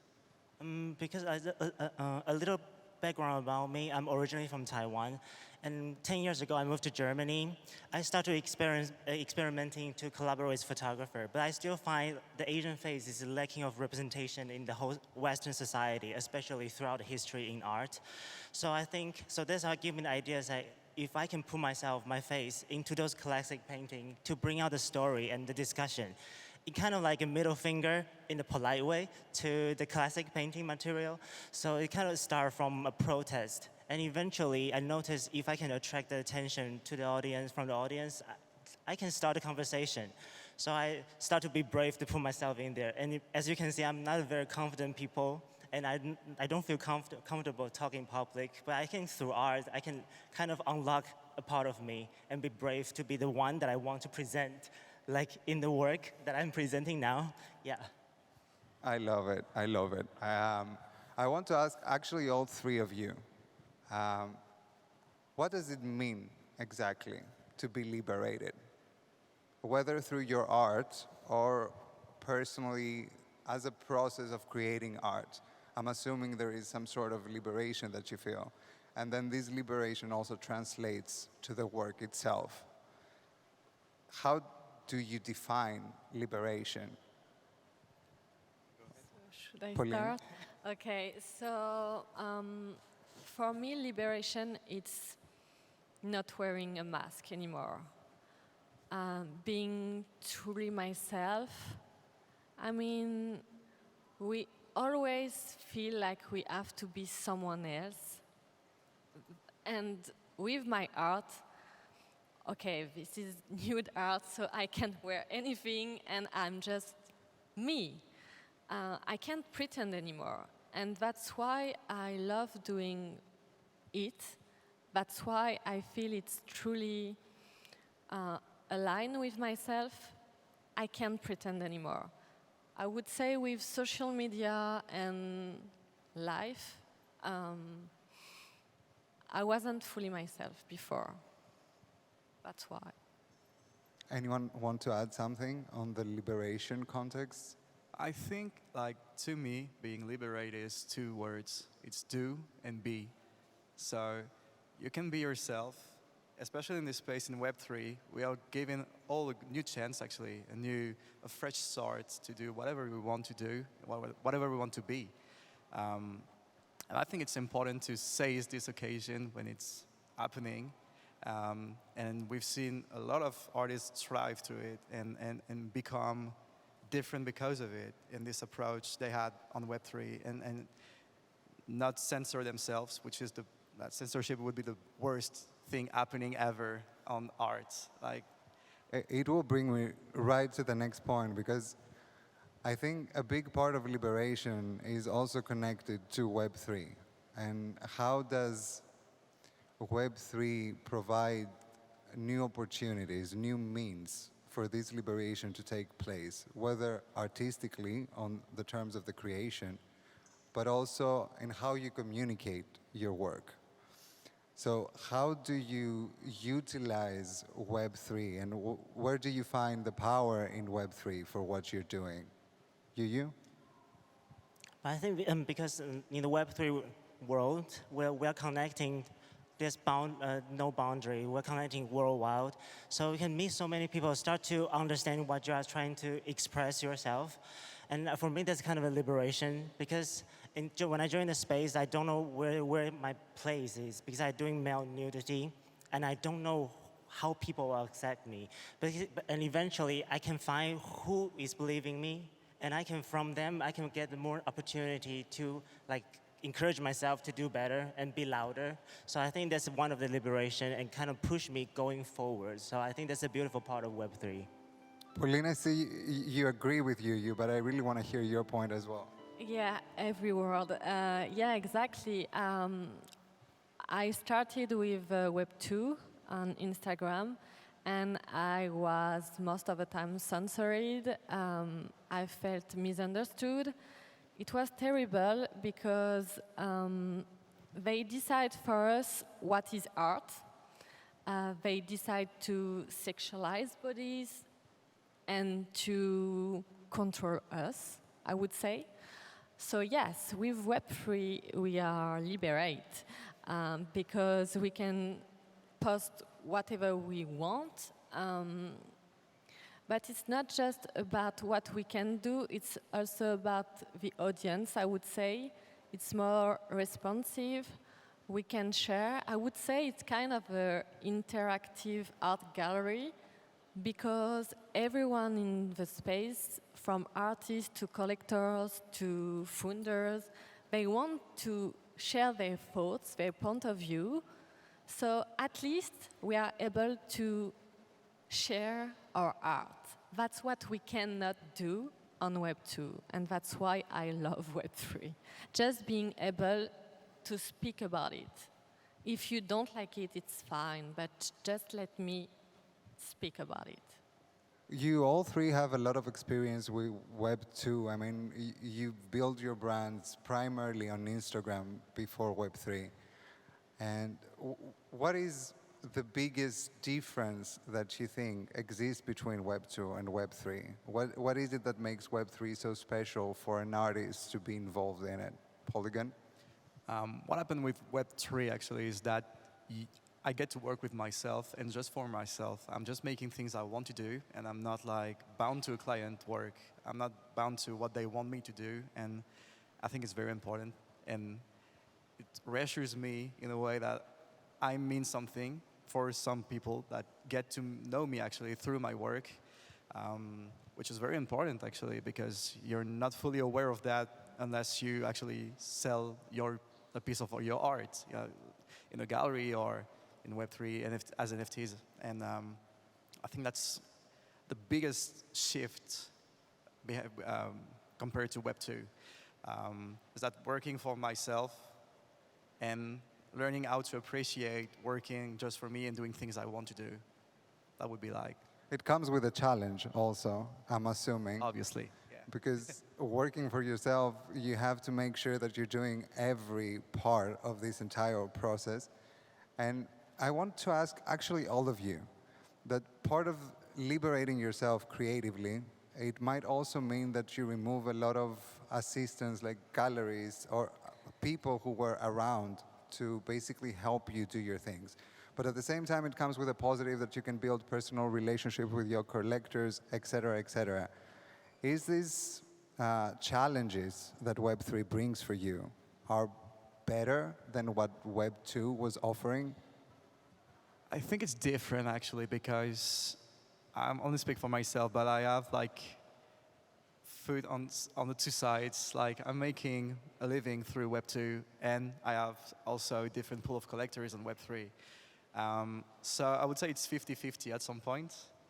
So it's different. I'm not doing the same things actually, which is a good thing for me because I get to work with anything I want to do and telling the stories I want to tell with my art in Web3 and do my own venture and not being, you said it would be difficult actually to be only your own judge and your biggest enemy too in doing your own thing, because there's no stopping at it. You don't know where to go, you have no limits, which is terrifying. At the same time, it's liberating. So I would say that it's actually a good thing that it kicked the ants. You know, it's allowing us to do something else from Web2 and become something else. I want to ask another thing, mainly to you two, Pauline and YuYu. You both use the nude form as a primary mean in your work to communicate. And Web3 is a space that operates mainly with straight male, which can very easily come to what you said, Pauline, that there is a sexualization of the nude form. Does this in Web3 is more widespread than it is in Web2, you think? I want to answer the question, also touch to the last question, the Web3, Web2, because we might think, oh, Web3 is a liberation, everything is so open, you can do whatever you want. But my feeling about it is really like in Web2, the audience worldwide. So for me, doing queer nude art is, I have more ability to approach to a new audience. But in the Web3, somehow we know who navigate this space is very cis straight men. I'm sorry to say that. So there's a little boundary for me what I'm doing, but it's kind of for me it's like kicking the ass, like you say. It's like I have to break it. I have to. It feels like a mission right now that I want to kind of introduce my work. My naked body is not pornographic. There's some we'll have to open our mind to see what's behind this JPEG, because there's so much to say. And if you just wear the glasses to see, oh, it's pornographic, there's nothing we can go forward. So this kind of become my mission in this space and try to have conversation, educate each other, open our mind. How about you, Pauline? I would say yes, I have the same experience, but more with Web2 actually, because my audience on Instagram is mostly male. So it was really complicated for me to spread my message. It's not about pornographic, it's not about getting attention, it's not about that. It's about self-expression. And with Web3, I feel I was able to talk about it, but still, we have to educate everyone. I mean, because it's controversial, we will always have to explain. So I feel like our art needs words to be understood. But with Web3, I was able to do it. Totally agree. Polygon, you want to add something? Yeah, I wanted to add, like, we have to educate people through this type of work we're doing, actually, to show them that nudity is not like bound to actually pornography or any kind of erotic or sexualizing human bodies. And it comes with this type of work we're doing and deconstructing the mind of people who are not aware of that. And I know it's pretty tricky to do, but we'll get to there eventually at some point because of what we're doing. So hopefully this will work. In a space that primarily functions through social media, so it's very image-based, how can we, I mean, both you as an artist, but all of us as participants of the space, how can educate each other? How can we contextualize those artworks to attract more people, to overcome the fact that this is a tech industry and focus more that this is a tech industry that includes also a big part of art and a lot of artists that have a lot of conceptual ideas and a lot of expression that they need to share with the world? How can we bring more people who are actually interested in the art in this space? I know this might not be a question that we can answer, but it's a nice discussion to have. It's a really hard question because I feel like in this space there are so many professional art educator and art professional. For example, a lot of professional curator. They care about the context of art. And in my, from my experience, I try to write threads, to explain the story, and hoping people will read behind it. And it's really hard. So that's also why I push myself to go to physical event, to meet people in person. Because the things I present online, you might think, oh, I'm just a narcissistic, self-centered, self-portrait artist. But I just want to put myself in front of you and tell you, I'm just a human. I want to tell a story. And then maybe you can know more about me, about us. So that's what I'm doing at the moment. What about you, Pauline and Polygon? That's a tricky thing to do. I think it comes with like an artist statement about what you're doing and why you're doing it for this particular reason, depending on what you're showing to people in the audience. Especially when you're in front of people who don't understand and don't get what you mean by doing nude photography, because they only see that as a naked body, actually, or the only way they see naked body is because of like erotic films, for instance. And they're not like familiar with all this type of stuff. And it comes with like censorship in a way, and we have to like, because of social medias, because we're getting banned from platforms when we're putting work like this, when we're showing too much, but maybe we haven't shown enough. And I think that's the tricky part, where we have to tell people that this is not like sexualizing anything. This is just who you are. You are like that too, you know. We all have the same bodies. We're all the same, pretty much. And I think it's really important to remind them of that. I would say yes, we need more IRL events just like here.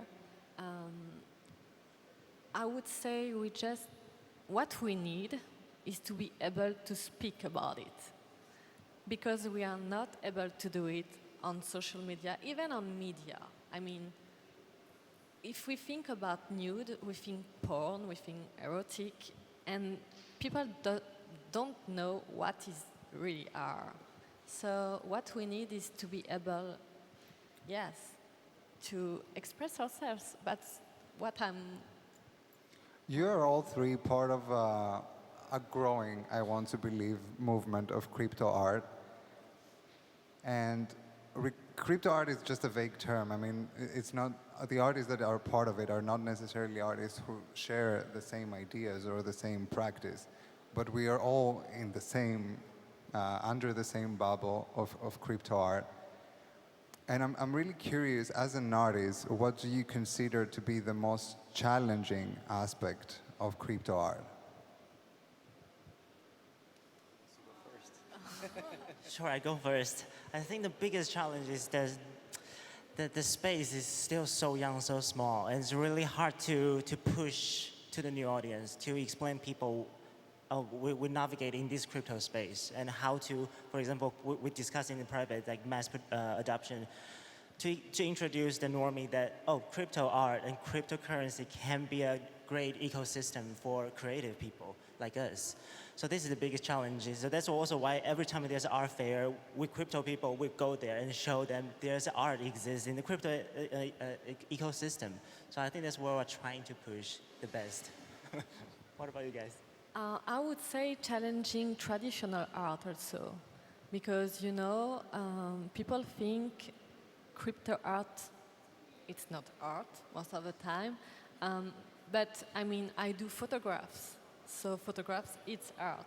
You just have to switch the mind of people, I would say, to express what it is and why it's so important to take in consideration crypto art.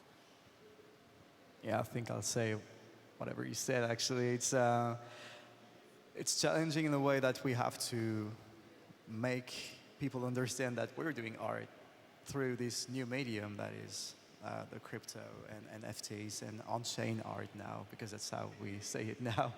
But make sure that we start something fresh from that. No censorship whatsoever, that we're getting to a new point where we're actually better than what we did in the traditional world. Something new, something where we're not like forced to do things or blocked. There's gatekeepers, and that's the biggest challenge, I think. It's growing out of all these bad elements and bad seeds from the traditional space and be better, actually, with this one. I think this conversation is extremely interesting, and we are sort of running out of time. So I would really love if anyone has questions for any of the panelists here, and you would like to ask it, please raise your hand and I will bring the microphone to you. Anybody? In your painting, in your work, your body has a different texture than the rest of the painting. And I wanted to know if it's a conscious choice and why you make it. I'm just curious about that. Oh, it's kind of a conscious choice because I like to editing myself. I use collage methods to build my body together. Use like 100 different pictures to build myself together, put it in the painting.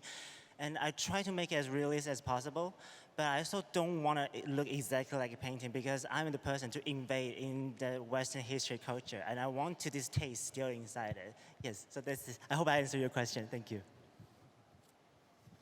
Before we close, I want to ask one last question again to all of you. If you could change something, whether it's only in Web3 or whether it is in the art world overall, what would you change? What would you see? What would you like to see changing to benefit artists? That's a large question, actually. I came with the hard questions today. Yeah. I think to be more, not friendly, because the way I see it in my bubble, actually, I only surround myself with good people, I think. So I know some people had like bad experiences in Web3 or in traditional space. So I wish we grow better and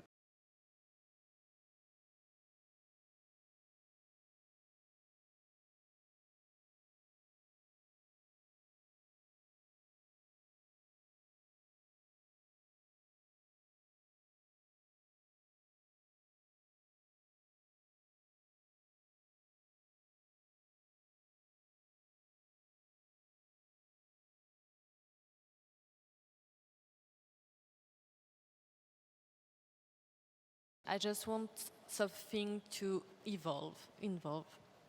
Like I would like maybe a platform with less censorship, but also just keep going. Like just let us be as artists. Let us shine free. That's it. YuYu? The only thing I want to change, it doesn't matter if it's Web3 or Web2, I want to change the hype culture because the hype is blinding us. We cannot really see what's difference between the artists. We only hype the 5 names in the space. So if we don't have this kind of hype and FOMO things, we can really to see the difference and discover new talents. So that's the only thing I want to change, and maybe we can head into a better direction. So, okay, I would like to add something about that. Okay, what I would love to change is societal norms. Yeah. But I'm not such a dreamer, but I hope, we will be able to be ourselves, just like we want to be. That's all I want for everyone. I love it. My personal wish, I know nobody asked me, but I will say it.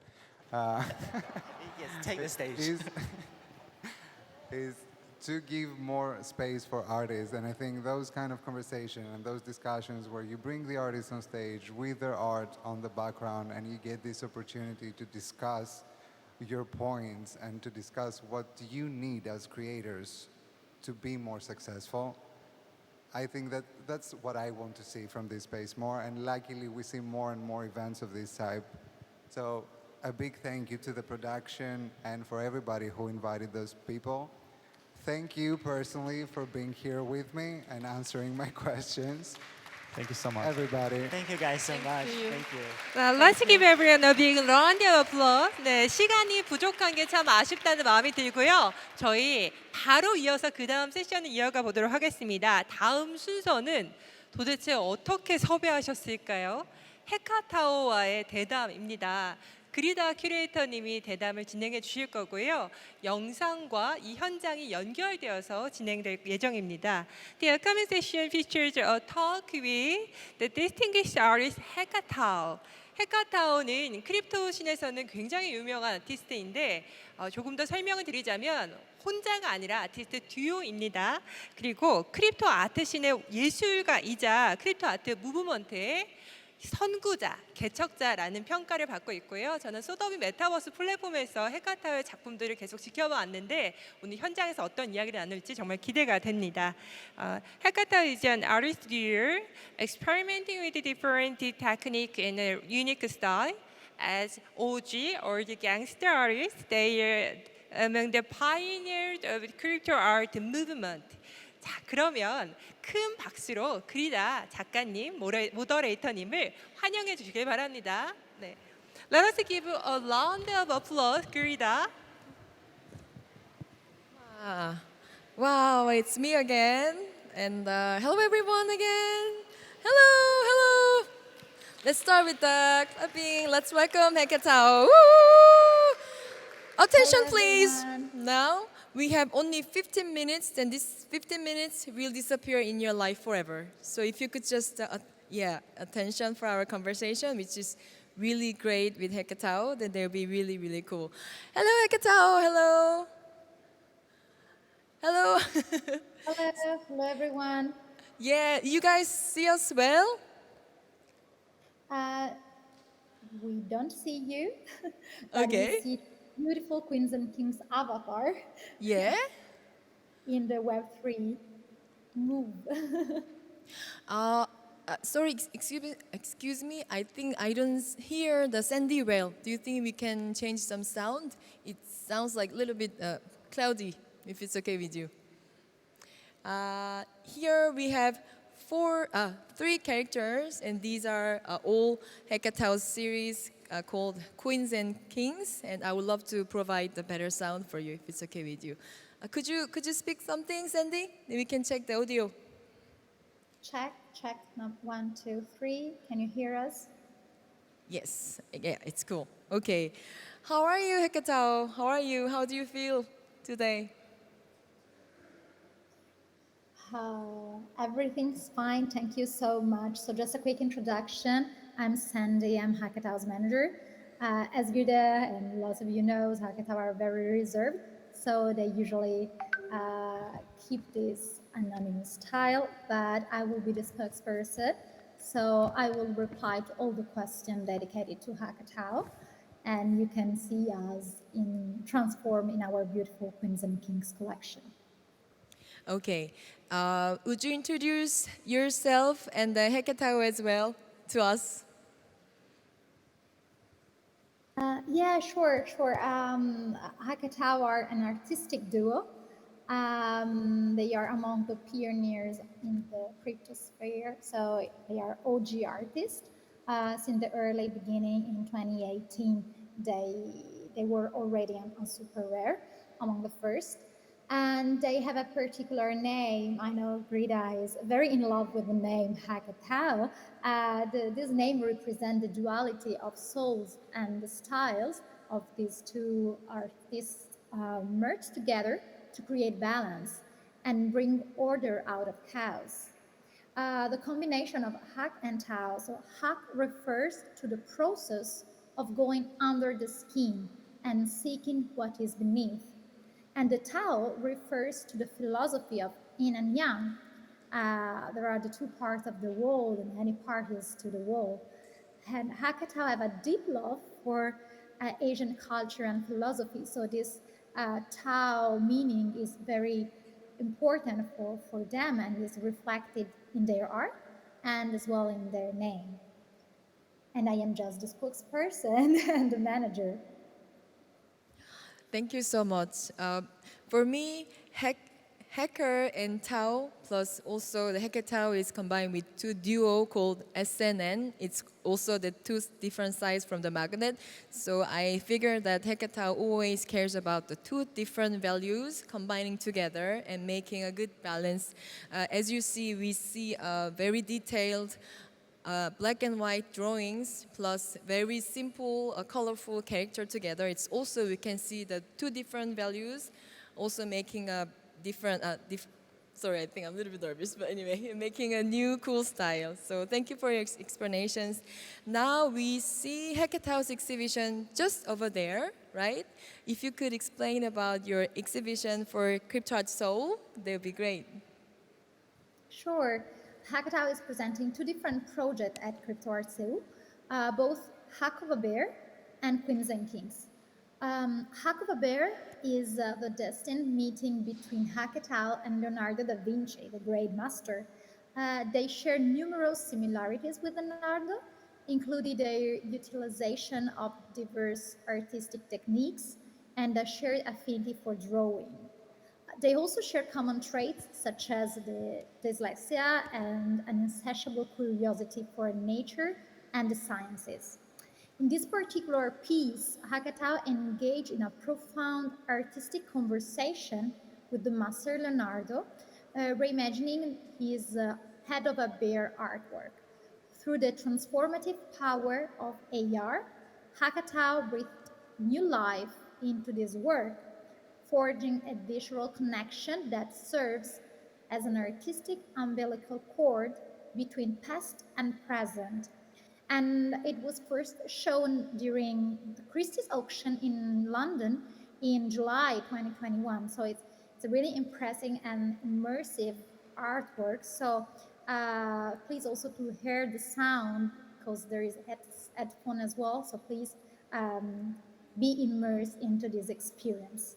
And the other project, that's Queens+Kings, the one that you can already see into this conversation, and it's an artistic project exploring the PFP scene that is focused on subverting hierarchies into the crypto art world.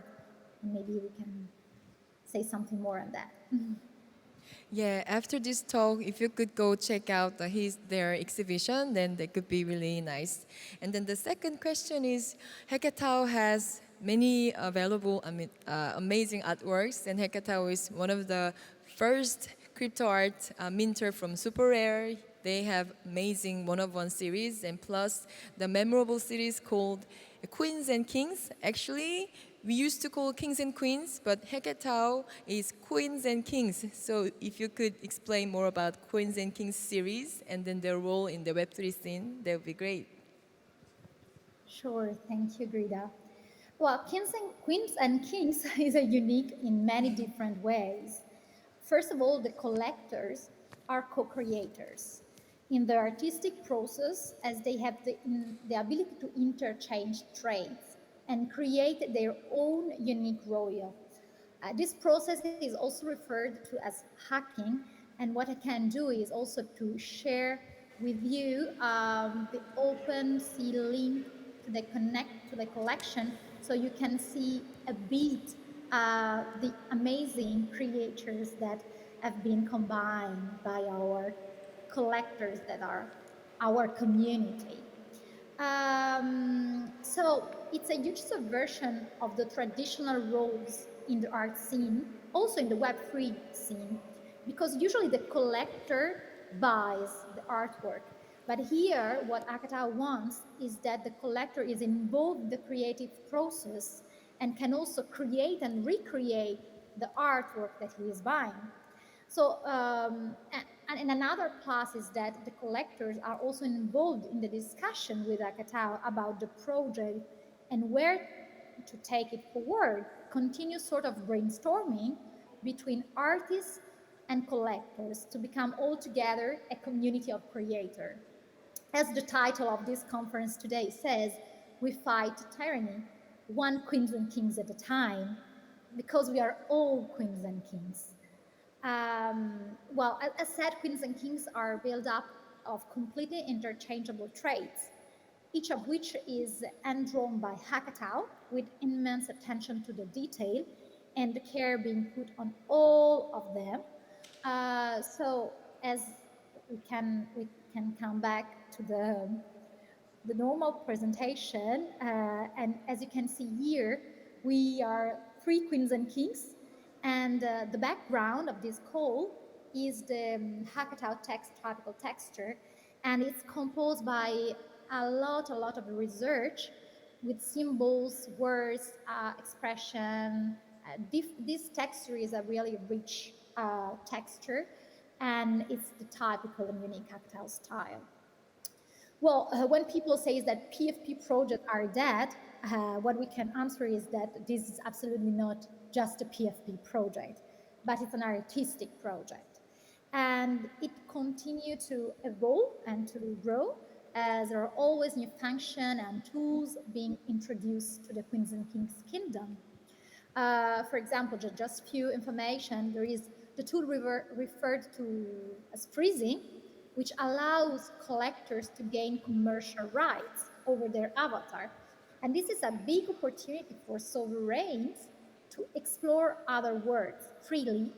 And for example, I really want to share with you a quick review of a big surprise that has not been revealed completely yet. That we gave some information, some rumors inside our Discord community, but the first revelation is that Hackatao are working on a series of short animated films entirely inspired by the Queens and Kings universe that will be released early next year.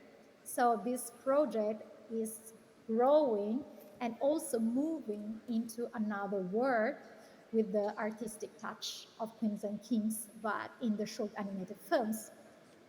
And in a couple of weeks, a new tool will be introduced, the burning tool, to reduce the scale of the realm as well. That is important in the discussion with our collectors. And so I can share with you the website where you can see a little bit the information about the project and some composition. And inside here, from the September 15, you'll find on the top, next to Hack the Royals, also the burning button. So we invite you to go and discover more, because it's always very interesting and passionate to see how we can develop with this project. And last but not least, Another surprise is that on September 20th, the Queens and Kings collection on the sandbox will be ready for action.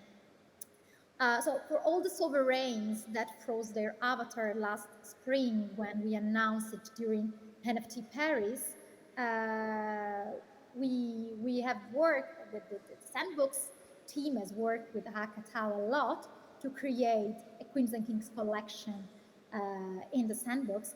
And so just a couple of weeks to see the realization that will be launched. And for those who have not participated yet, we are running as well a giveaway. The giveaway will be launched next week on Hackatao Discord. So don't miss it, because you can win a Queens and Kings Royal and the digital sandbox Hackatao that is related to this royal. So a lot of new things coming up. I said a lot, I'm sorry. That was really cool to know how the story started. One of the issues that our scene has was males and female. I don't say it's a problem, but it's an issue, because based on this blockchain system, we have less women and more men. So point of that, Hackatao has been doing supporting many women artists, and plus the name itself starting from Queens and Kings. Also, I can see that we try to make a balance, and which is really important, making the balance. So the last question is, are you a woman or man, Asian, European? So Hackatao is known as Undoxxed. In the scene, we have many Undoxxed artists and collectors. So we would love to know the reason why you are staying Undoxxed, please. Well, what we can reveal is that Hackatao is a couple, and is a woman and a man. So that's also the reason why this balance is always present. And Queens and Kings project really wanted to have this genderless approach, and people can recreate their avatar as they want, mixing also traits that are more female and more male.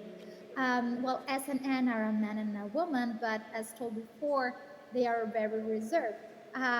We can say that Hackatao are as the bear that is immersed in the forest creating art. So that's the reason why they don't want to reveal more. They are not interested in PR or other stuff, but they want to keep this Undoxxed nature. Okay, any last words, please? Oh yeah, that's mine. Sorry. Yes, okay. that's a big surprise. Personally, this is my Hackatao, and I'm a holder of Hackatao. I'm so proud, and it really brings my digital identity, and I'm so proud that I do the moderation actually, and thanks to SNN and Sandy Hackatao to present my PAP with sandbox version. Sebastien, do you see this one right now? So, yes, please go ahead, Sandy.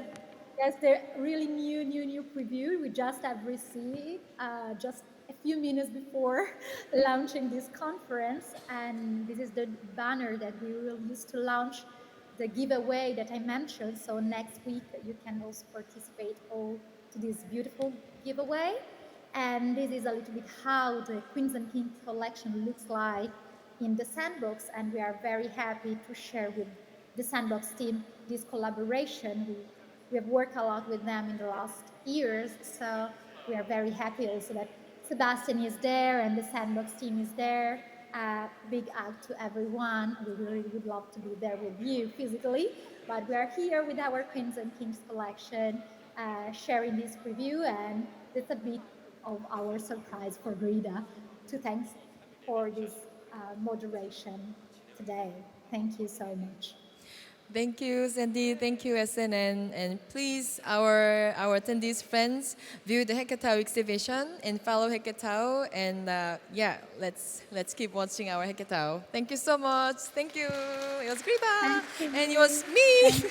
네, 아주 흥미로운 세션이었습니다. 저는 처음에 이게 녹화 영상인 줄 알았는데 우리나라에선 줌을 많이 쓰잖아요. 근데 페이스리스라고 하는 실시간으로 소통할 수 있는 플랫폼이라고 합니다. 자, 저희 시간이 많이 흐르고 있기 때문에 제가 다음 순서로 바로 넘어가 보도록 하겠습니다. 다음은 다다 아트의 이야기를 들어볼 차례입니다. Next in line, you have the opportunity to hear from DADA.art. 자, 다다 아트가 어떠한 곳인지, 이곳을 이끄는 분들은 누구인지 소개를 해드릴 건데요. 입장하실 때 큰 박수를 부탁드리도록 하겠습니다. 먼저 주디 맴은 다다 아트의 공동 창립자입니다. 다다는 사람들이 함께 그림을 그리며 시각적인 대화를 나누는 글로벌 아트 컬렉티브이고요. Judy is the co-founder of DADA.art, a global art collective where people draw together, curating visual conversation. 그리고 아티스트인 베아트리스 이모스는 다다의 창작자이기도 하고요. 최근에도 저작권 사용료인 로열티 논쟁이 오픈시를 비롯한 여러 플랫폼에서 이어지고 있는데 2017년 저작권 사용료 자동화를 이끈 장본인이기도 합니다. Beatriz Ramos is an artist and creator of DADA and NFT pioneer with the automatic royalty in 2017. 두 분을 큰 박수로 맞이해 주시기 바랍니다. 네, Let's give a big round of applause. Good evening, Seoul. We are so happy to be here. We are so grateful to be here. And we cannot just be more grateful to the organizers of this thing because it's been lovely and we're thrilled. So without further ado, I think we've already been introduced, but I'm Judy Mam. This is Beatriz Ramos, and we both founded DADA in 2014. DADA is a visual conversation platform where people speak to each other through drawings. As you can see behind me, this is a visual conversation that we call pop art. It was made in our platform by artists. Each one of the lines has 5 drawings made by different artists from different parts of the world. So in DADA, let me see if I need another click. Let's see, yes. So in DADA, you draw on our platform. Nothing is uploaded. And you make a drawing with a very simple tool. And the reason the tool is simple is because we didn't want people to be intimidated so that they could draw without having to fear any kinds of too many features. And you respond to somebody else's drawing. But in order to respond to a drawing, you need to earn the right to reply. Because as you can see from this conversation, you cannot just come in and you have to respect the effort of the people who came before you. So in DADA, you come to make art, to play, to express yourself in complete freedom.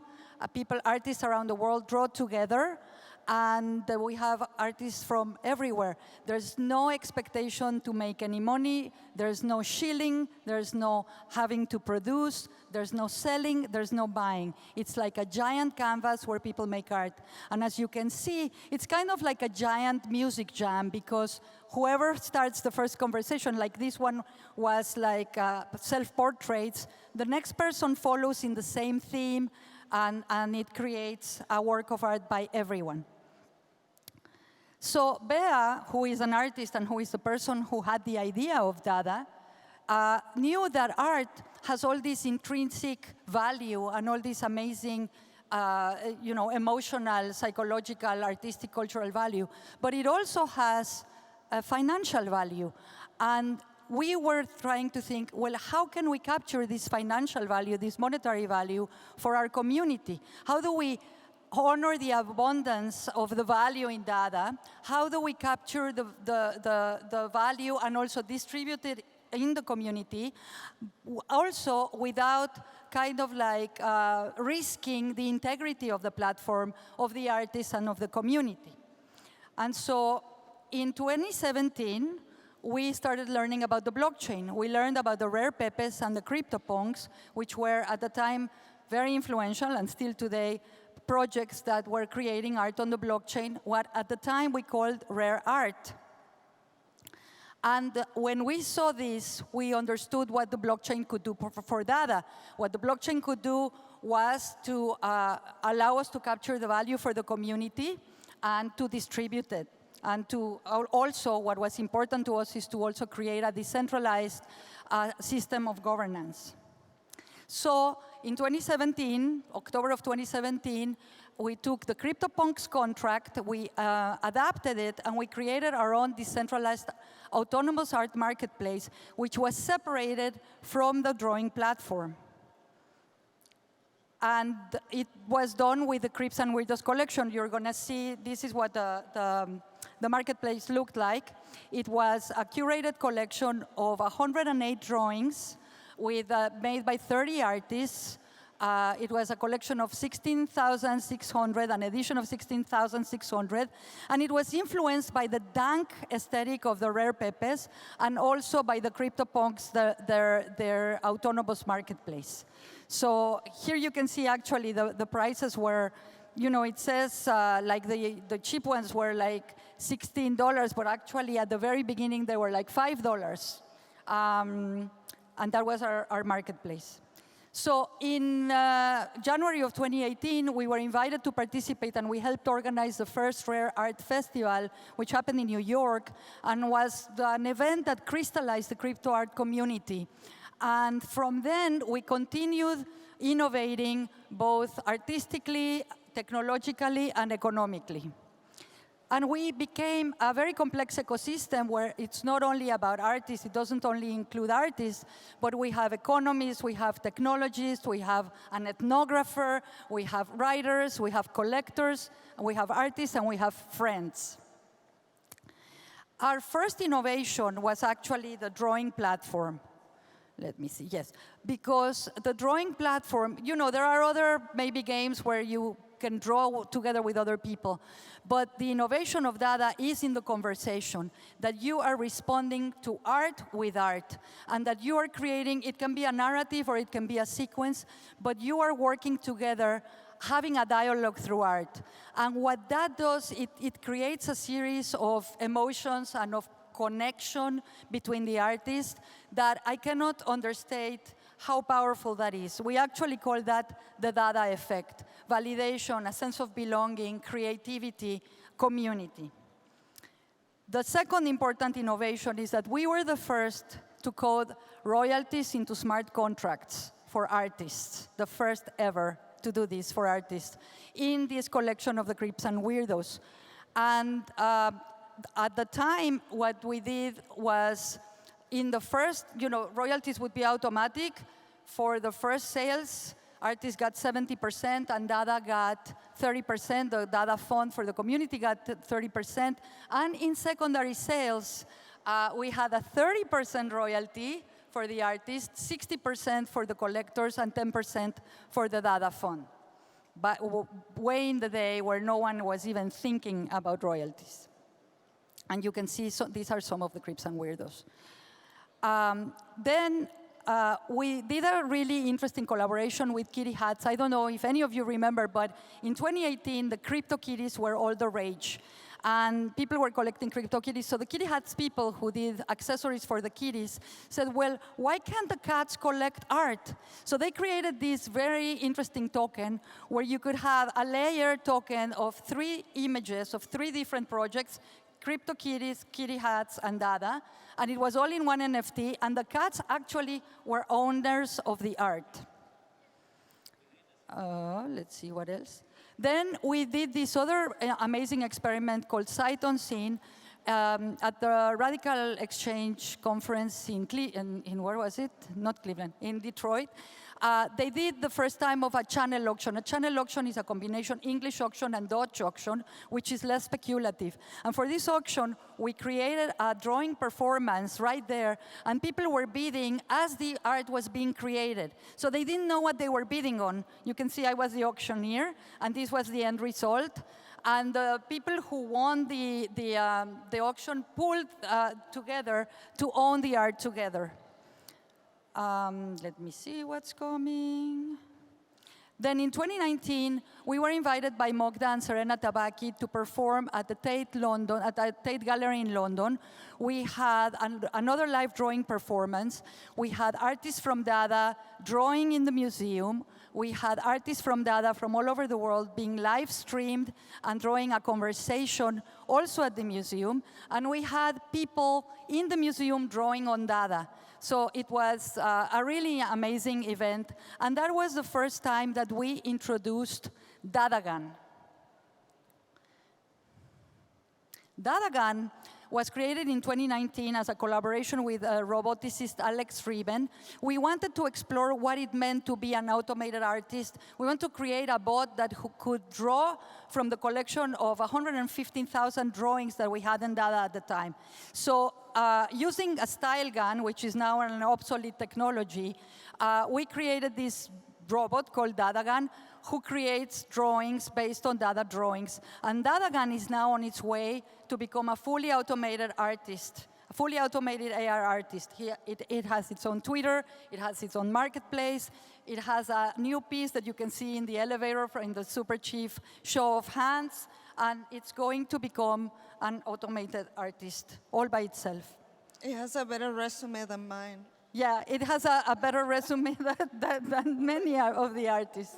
We also, for this project, No Justice, No Peace, we used the blockchain to protest against injustice, racial and social injustice. We actually tokenized the very difficult to find pictures of the policemen who had killed black unarmed people. We tokenized their pictures, and we created wallets in the names of each one of their victims.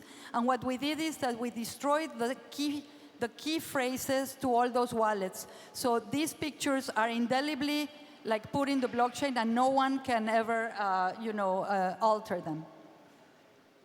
And finally, we have my part of the thing. We have it's not the final part. I still have a way to go. We have a marketplace called Dada Place, where you can collect the historic 2017 creeps, you can collect the historic 2019 Dada.art portraits, and other collections. Even though we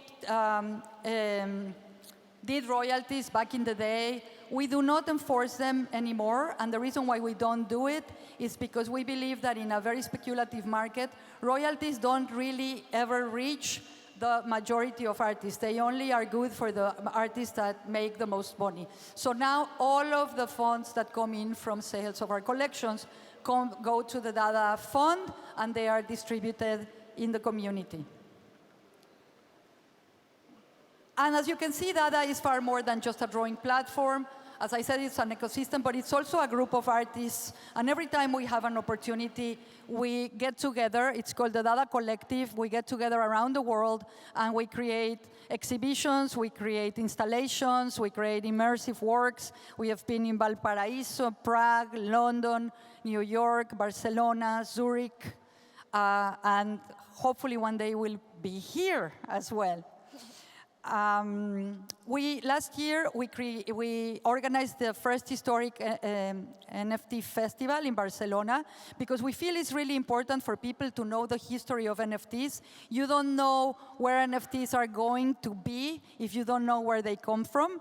And it was a really super cool festival, and where we actually want to preserve, to discuss, and to exchange ideas about the history of NFTs. And to commemorate the festival, we created this really cool memento, which is actually an NFT where we recreated in virtual reality the exact exhibition called The Past of the Future NFTs from 2011 to 2019.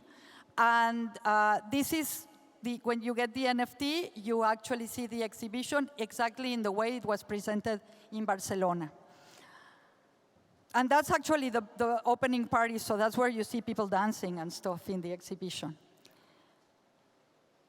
All right, good, thank you. Oh. Okay, so I'm going to talk about the future. Probably the last 6 years of data can be represented in this image. We call it the hills. It's basically the concept of locat maxima, which is that you think that you have a goal, you're going to get to the top of the mountain, and then you reach the goal. And then when you get there, you realize that there is another mountain, and you have to go down and go up again to reach what you want.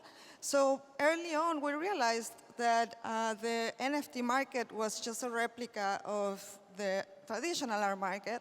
And we decided to work on an economy and a new social structure.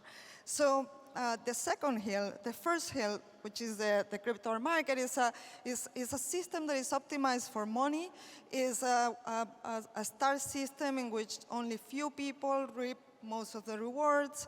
The majority of people try and fail. It's a system that produces inequality. And so DADA is on the second hill, which is a system that is optimized for protection, the protection of our intrinsic values, the things that we care about and we love. And so through the invisible economy, when we reach the top of the hill, we realize that it's actually another hill and that we're trying to reach, which is a place in which is not longer tied to the market, but it's like a place in which money is not as we know it, and we don't even have to sell art. So in 2020, we presented the Invisible Economy paper, which is basically based on a, is it? Press Okay. once and it'll happen. Yeah. Press Okay. again. Well, basically, it's based on one important insight. I'm going to do it again. There you go. One important insight, which is that at the moment that intrinsic motivations are replaced by extrinsic rewards, so the love for art, to make art, is replaced by making money, intrinsic motivations diminish or disappear. And so the skills, creativity is bad for art, for innovation. So our hypothesis back then was, if we want to preserve intrinsic motivations of people, then we have to make the economy invisible. And we have to radically separate the making the art, the relations, the things that we care about from the market. And so we have what we call a ground truth, which is, I think it's twice, yeah? Try, but do it. Yeah, which is that if our actions, if what we're doing it because of intrinsic rewards, because the activity in itself is what is gratifying, then that's sort of the action that we take is a gift for us, and it's also a gift for the community. And so, please, yeah. And so, the gift for the community, which is also how we contribute to the community, which is how we contribute to the commons. And so in a way, it's like we have the freedom to do what we want at the same time that we're creating collective wealth. And so one of the things, the DOT system is, we believe in being radically open. So in DADA, anyone can go and draw and have a conversation. And we don't censor anything. We don't have any type of flagging or downvoting, and yet there is no trolling and there is no bullying within the platform because we created an environment in which it's based in trust and people build trust. So you can make a drawing, but you have to earn the right to reply to a drawing. And in this way, the entire ecosystem is based in trust. And we also designed a value framework called DADAgram, which is, it's basically a way of sort of a compass so that we balance the material base, the spiritual parts, and at the same time, the freedom, the autonomy of an artist or a person, and the community and the fairness. So try to balance all of it, which is important. One of the challenges was how do we measure the intangible values? Let's say, how do you measure the love for what you do or generosity? And if you get a leaderboard and say, well, a ranking that Judy is the most generous person in the room and Gordon is the second, then it's done. So we realized that we don't have to measure it, we just need to represent the emotions, the actions, the values that we contribute to the community. And unlike DAOs, we don't vote when we're making decisions. We don't have a token, governance token, there is a financial instrument. What we have is a sort of grammar, a process of deliberation. We come together, it doesn't matter, we don't have to agree. We have a punk and a pastor and an atheist, and what we do is that we sit and go deep into issues. And we think, well, in this context, with the information that we have, with the people in the room, this is we're aligned, and this is the best thing that we can do moving forward. And Chef Nemo is a computer scientist and a token engineer, designed and modeled the invisible economy in math, and she created or designed a protocol based on our smart contracts so that it runs an infrastructure for the invisible economy so that we can have the time to create and contribute and make decisions together. Bring your mic closer to your closer. Here? Okay. So this summer, we were honored with a retrospective at the Meet Digital Culture Center in Milan. The entire museum was dedicated to DADA. We made art, we did workshops, we did VR and performances.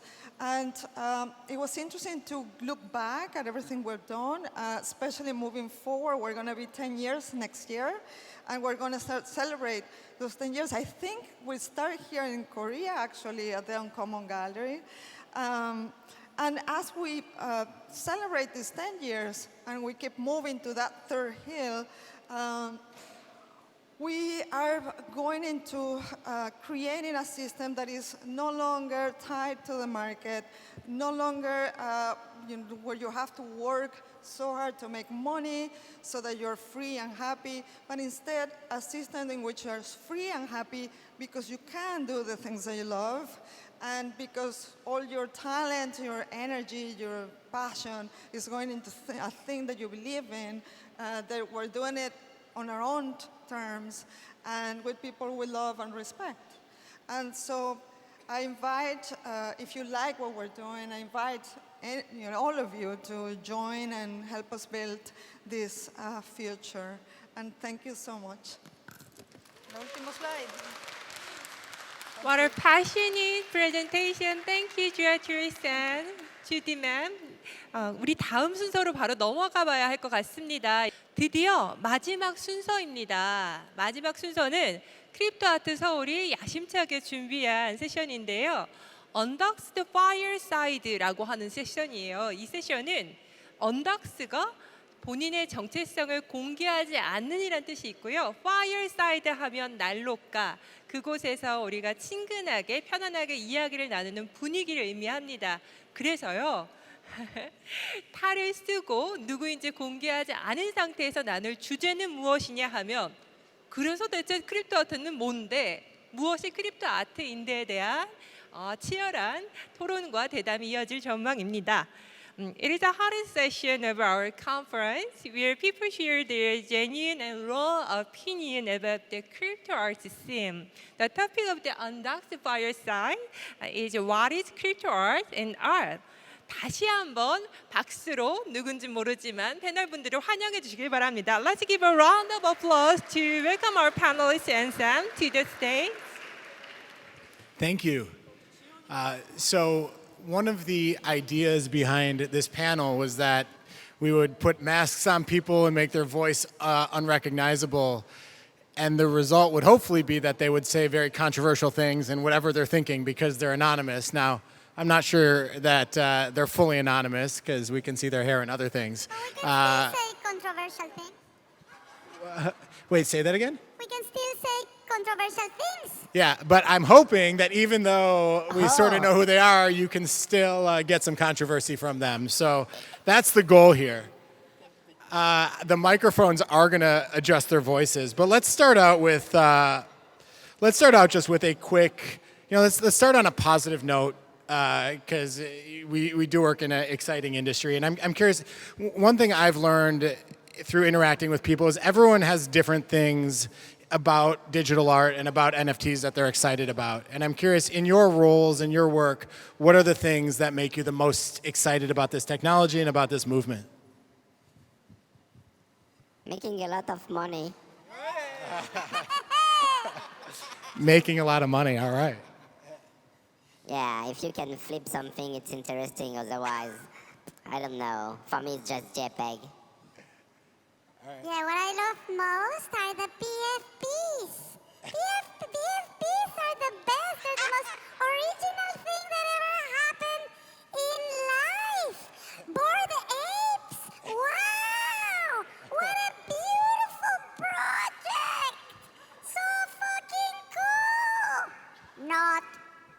Okay.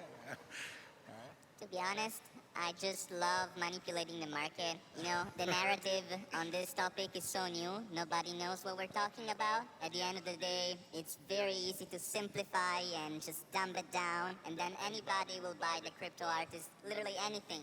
All right. Let's take a selfie. We can mint it later.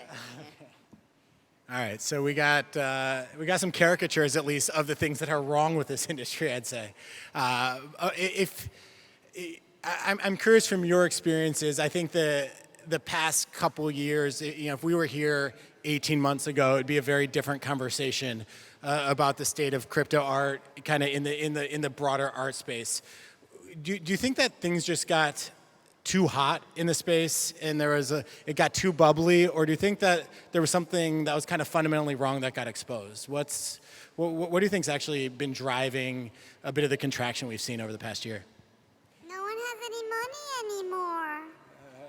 It's a problem. Everybody, like collectors don't have money, artists want money, no one buys. But it's not that things got hot. No, seriously, speculation is toxic. If people are just saying, well, I want to fill my bags, and I don't care about the art or the artist, well, you know, that's a sad turn of affairs. I don't agree.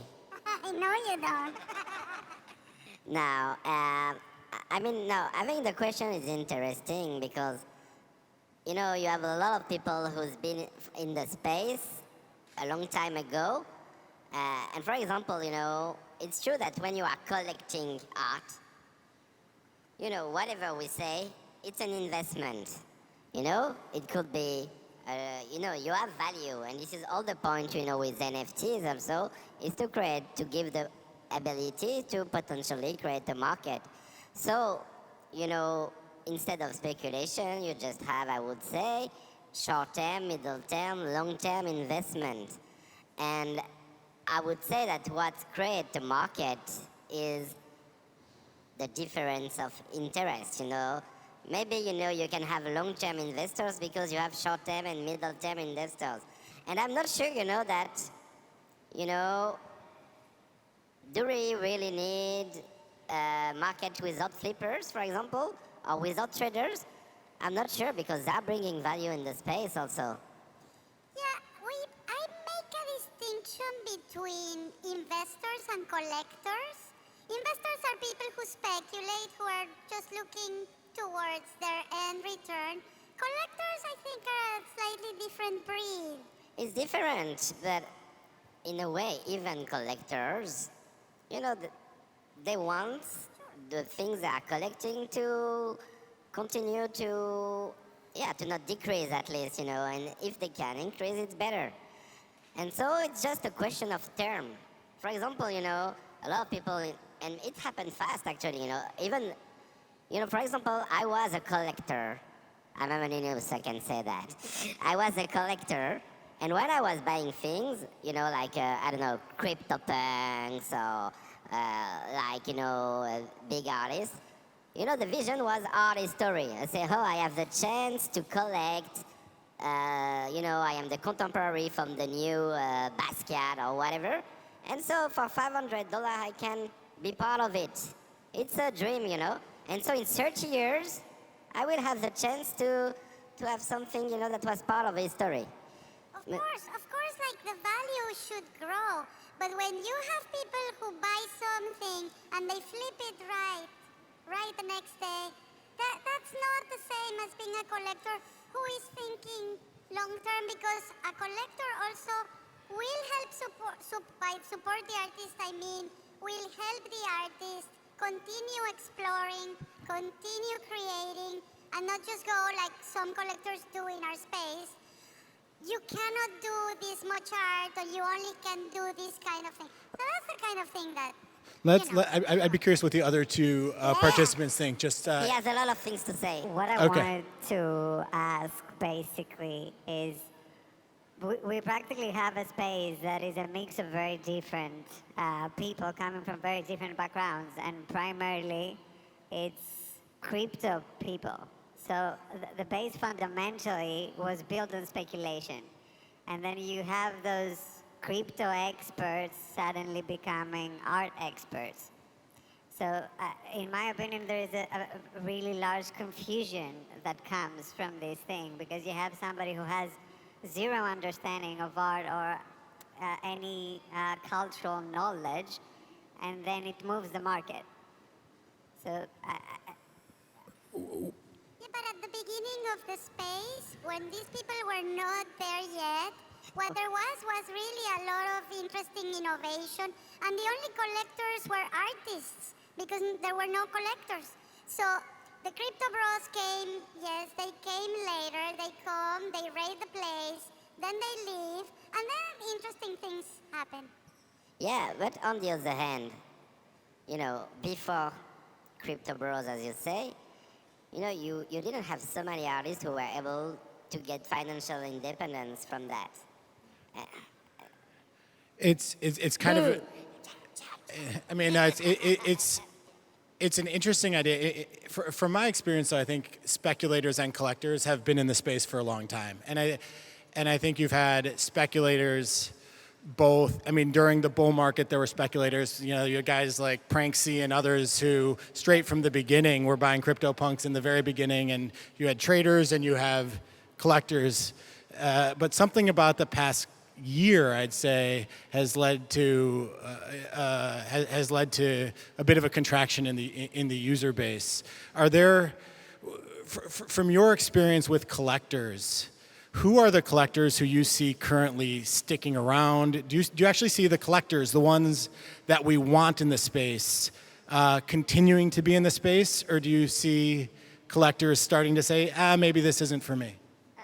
First of all, there are certain collectors that I have an insane amount of respect for, because what happens with them, thank you, is that there's this situation very similar when there was an economic development with the concept of the new money with the oil. So when you had the old money having to meet a whole new generation of money that came from a different industry, similarly, with what came with crypto, what was interesting is that a new group of people that was new money in the ecosystem arrived, and I was really hoping for them to become champions of what were the values of blockchain, because this is how you made your bags, to say.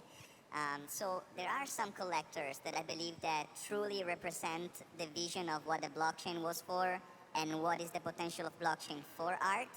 And one of them, I am very happy to say, is Token Angels. I think we all support and love him. And many like him are very like connoisseurs of crypto art, and they are tastemakers as well, in a sort of sense. They help us understand what is a potential direction where to go to. And advisors, I think that there are collectors like Token Angels who are exactly what you're saying, who are advisors, who are staying around. They may not be spending money right now, but they believe in this. And those are the ones that we want to keep, you know, and hopefully there'll be more like them, because it's not just one generation. I'm hoping that there'll be more like them. There's some speculators that I know came in thinking, I'm gonna fill my bags, and then they fell in love with the art. They fell in love with the artists, and that's what art can do. That art does.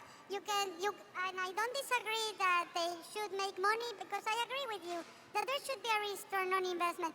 But when you have the perfect combination of good collecting, making value, and also falling in love with the art, those are the guys and girls that we want. One thing on this topic, I don't know how many of you know of the new financial social platform called Friend Tech. So one interesting thing about Friend Tech that a lot of people are criticizing, they're saying if you want to support an artist, don't buy their shares on Friend Tech, buy their art. But what's happening is that a lot of people are showing that their interest was never of the visual or the message or the context of the art. Was about buying something similar to a share to do a very simple economic procedure on top. So in that case, it is also very interesting how we can start to observe the career of certain artists and see how maybe there was never a game of trying to put a message inside the artwork, but it was merely a game of let's build a network for me that I know that I can leverage to make this a game financial for collectors. And that is something that I've seen that was very common. Well, some artists are very good at marketing, you know, and God bless them. But I think that precisely, I hate when people say support artists. Like the Dada people just said, weren't they fabulous? Like Dada says, you don't support artists. The only way to support an artist is to buy their fucking art. That's the only way you support an artist. You don't give them charity. You don't go, poor artist, you're a useless person. You don't know how to make a living. If you want to see an artist grow in their career, buy their art.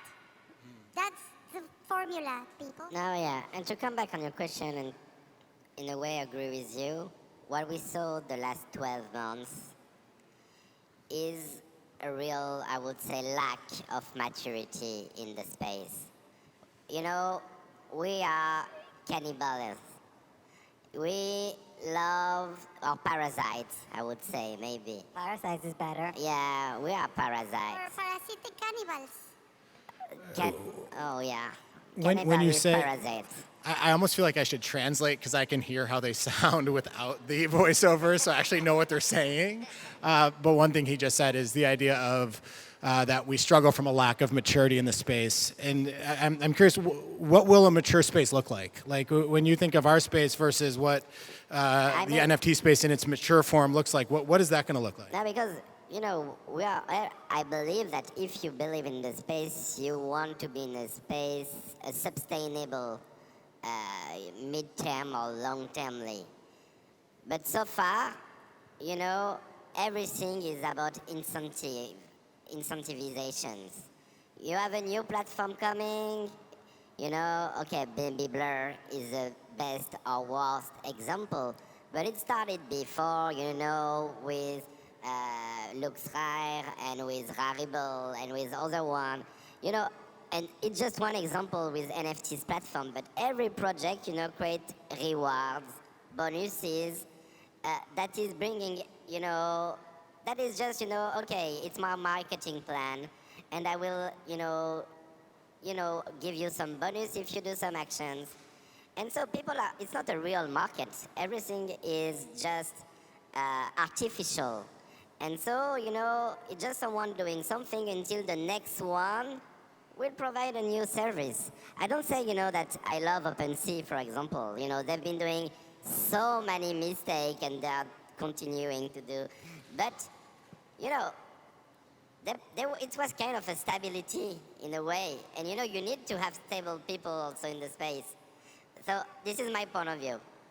I agree with you in that it is immature precisely because of what you were saying. People who have no clue about art, thinking that they can dictate what an artist can do. Yeah, but but this is how people are. You know, but also this, I kind of lost my train of thought, but also this thing about, no, I'll let the other people talk and then I'll come back and say.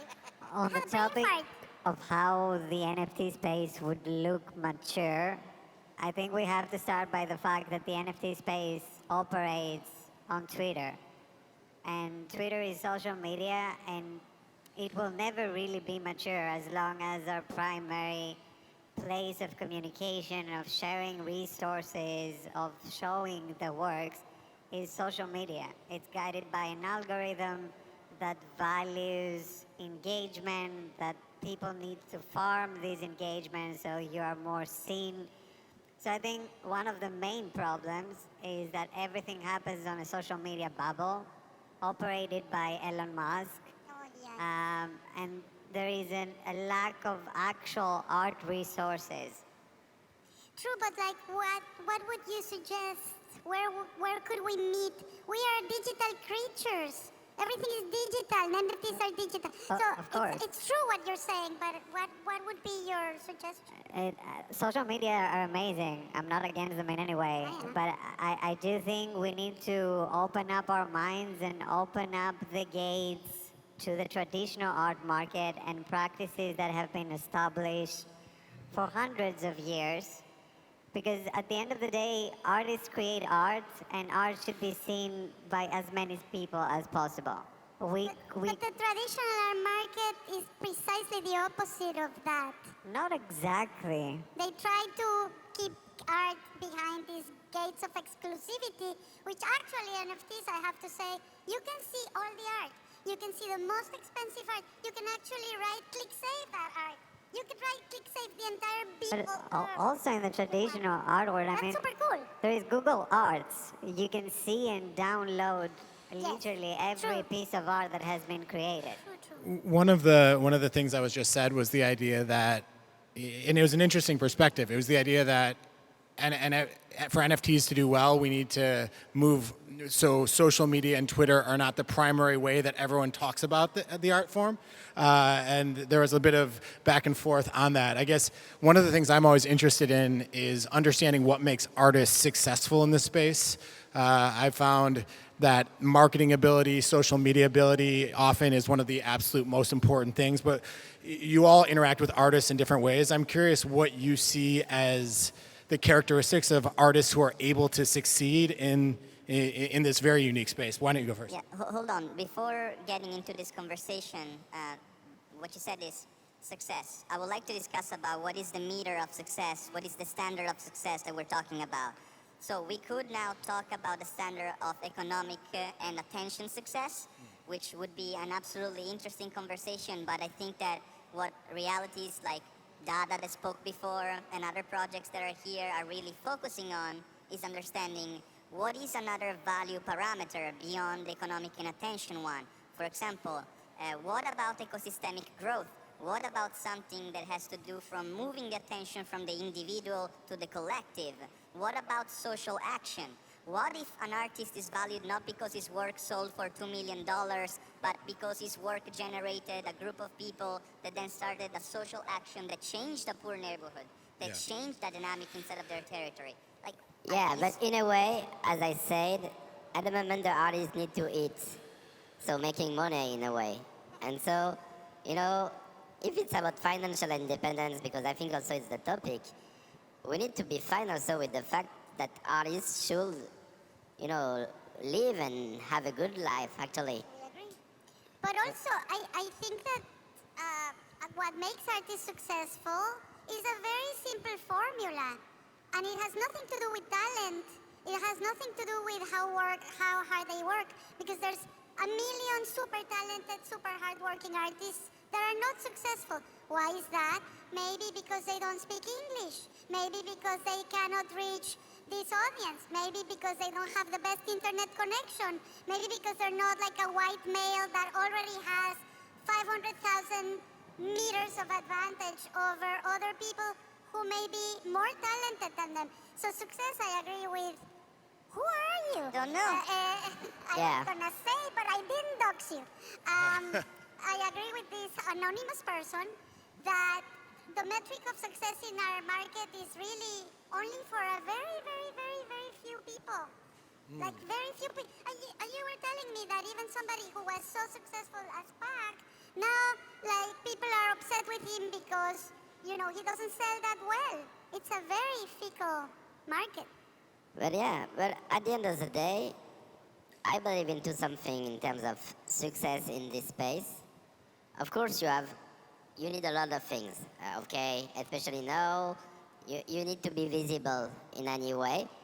But whatever you do, you know, we are in space of innovation. And I think, you know, that if you are into this area right now, you know, it needs to be a good mix of course, you know, what you bring visually, what you bring technically, but moreover, you know, what is the concept that you are bringing?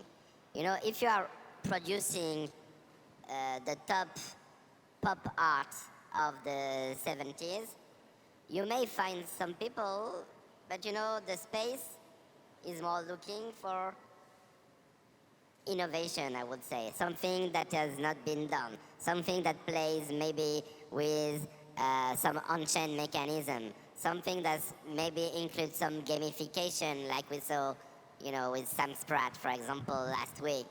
That is involving, for example, the collectors. Of course, it needs to be, it needs to be quality, but I believe that right now what we are looking for, and this is why, generative art, AI art are so successful, because it's something that you cannot do in the real world, It's really just because you have the machine, or even PFP actually, to be honest. PFP are successful, and even punks right now are still there and will stay there even if the PFP does not exist anymore so far. Because it's impossible in the real world to create this concept of 10K collection. And so this is, you can hate it, but at the end of the day, it's genius. Creating this concept of, a big collection of 10,000 pieces that are all unique but all different. It has never been done, and so this is something, and so this is why, bringing something new in the space, for me, it's what is the most important criteria. Totally, I am the most fan of the CryptoPunks. I adore the CryptoPunks, and they were the first and what made PFPs exist. I agree with you about innovation, but it reminds me a little bit what you're saying, a little bit about the incentives, because also innovation has to have some sort of meaning, right? Not on, Yeah, when I say gamification, you mean? Yeah. It can very easily become flat. I mean, a bright example is AI. There are some artists that do amazing job with AI, but then you have 90% of the art looks exactly the same. So the innovation can also be a blocker. I 100% agree with you. And if you just take your Midjourney stuff and start out with something, it will not work. So then, even within the AI, depending on the moment you are launching this, you need to bring something fresh, whatever happened. But then, listen, to argue on the fact, for example, of the economic and speculative nature of what can be the market of NFTs, we saw Pak earlier. So one interesting thing that Pak did with the project Merge is that he has simplified the game of the collector, which was my objective as a collector is obtain something that will not increase in numbers, but will decrease in numbers, and as it decreases in numbers, it becomes more valuable. And that's the whole gamification of Pak. So what I like about it is that by making one project, he essentially revealed the blanket on the formula, and then he said, we made it a conceptual piece. Once you do that, to my interest, sincerely, I don't think that repeating that formula with a different aesthetic, it's interesting. So I'm not a really big fan of all the economic affiliation to NFTs. I am still really, really, really strongly believing that there is something in this space that can allow for a future where artists can really find a living and can find a sustainability. But we're not nearly there.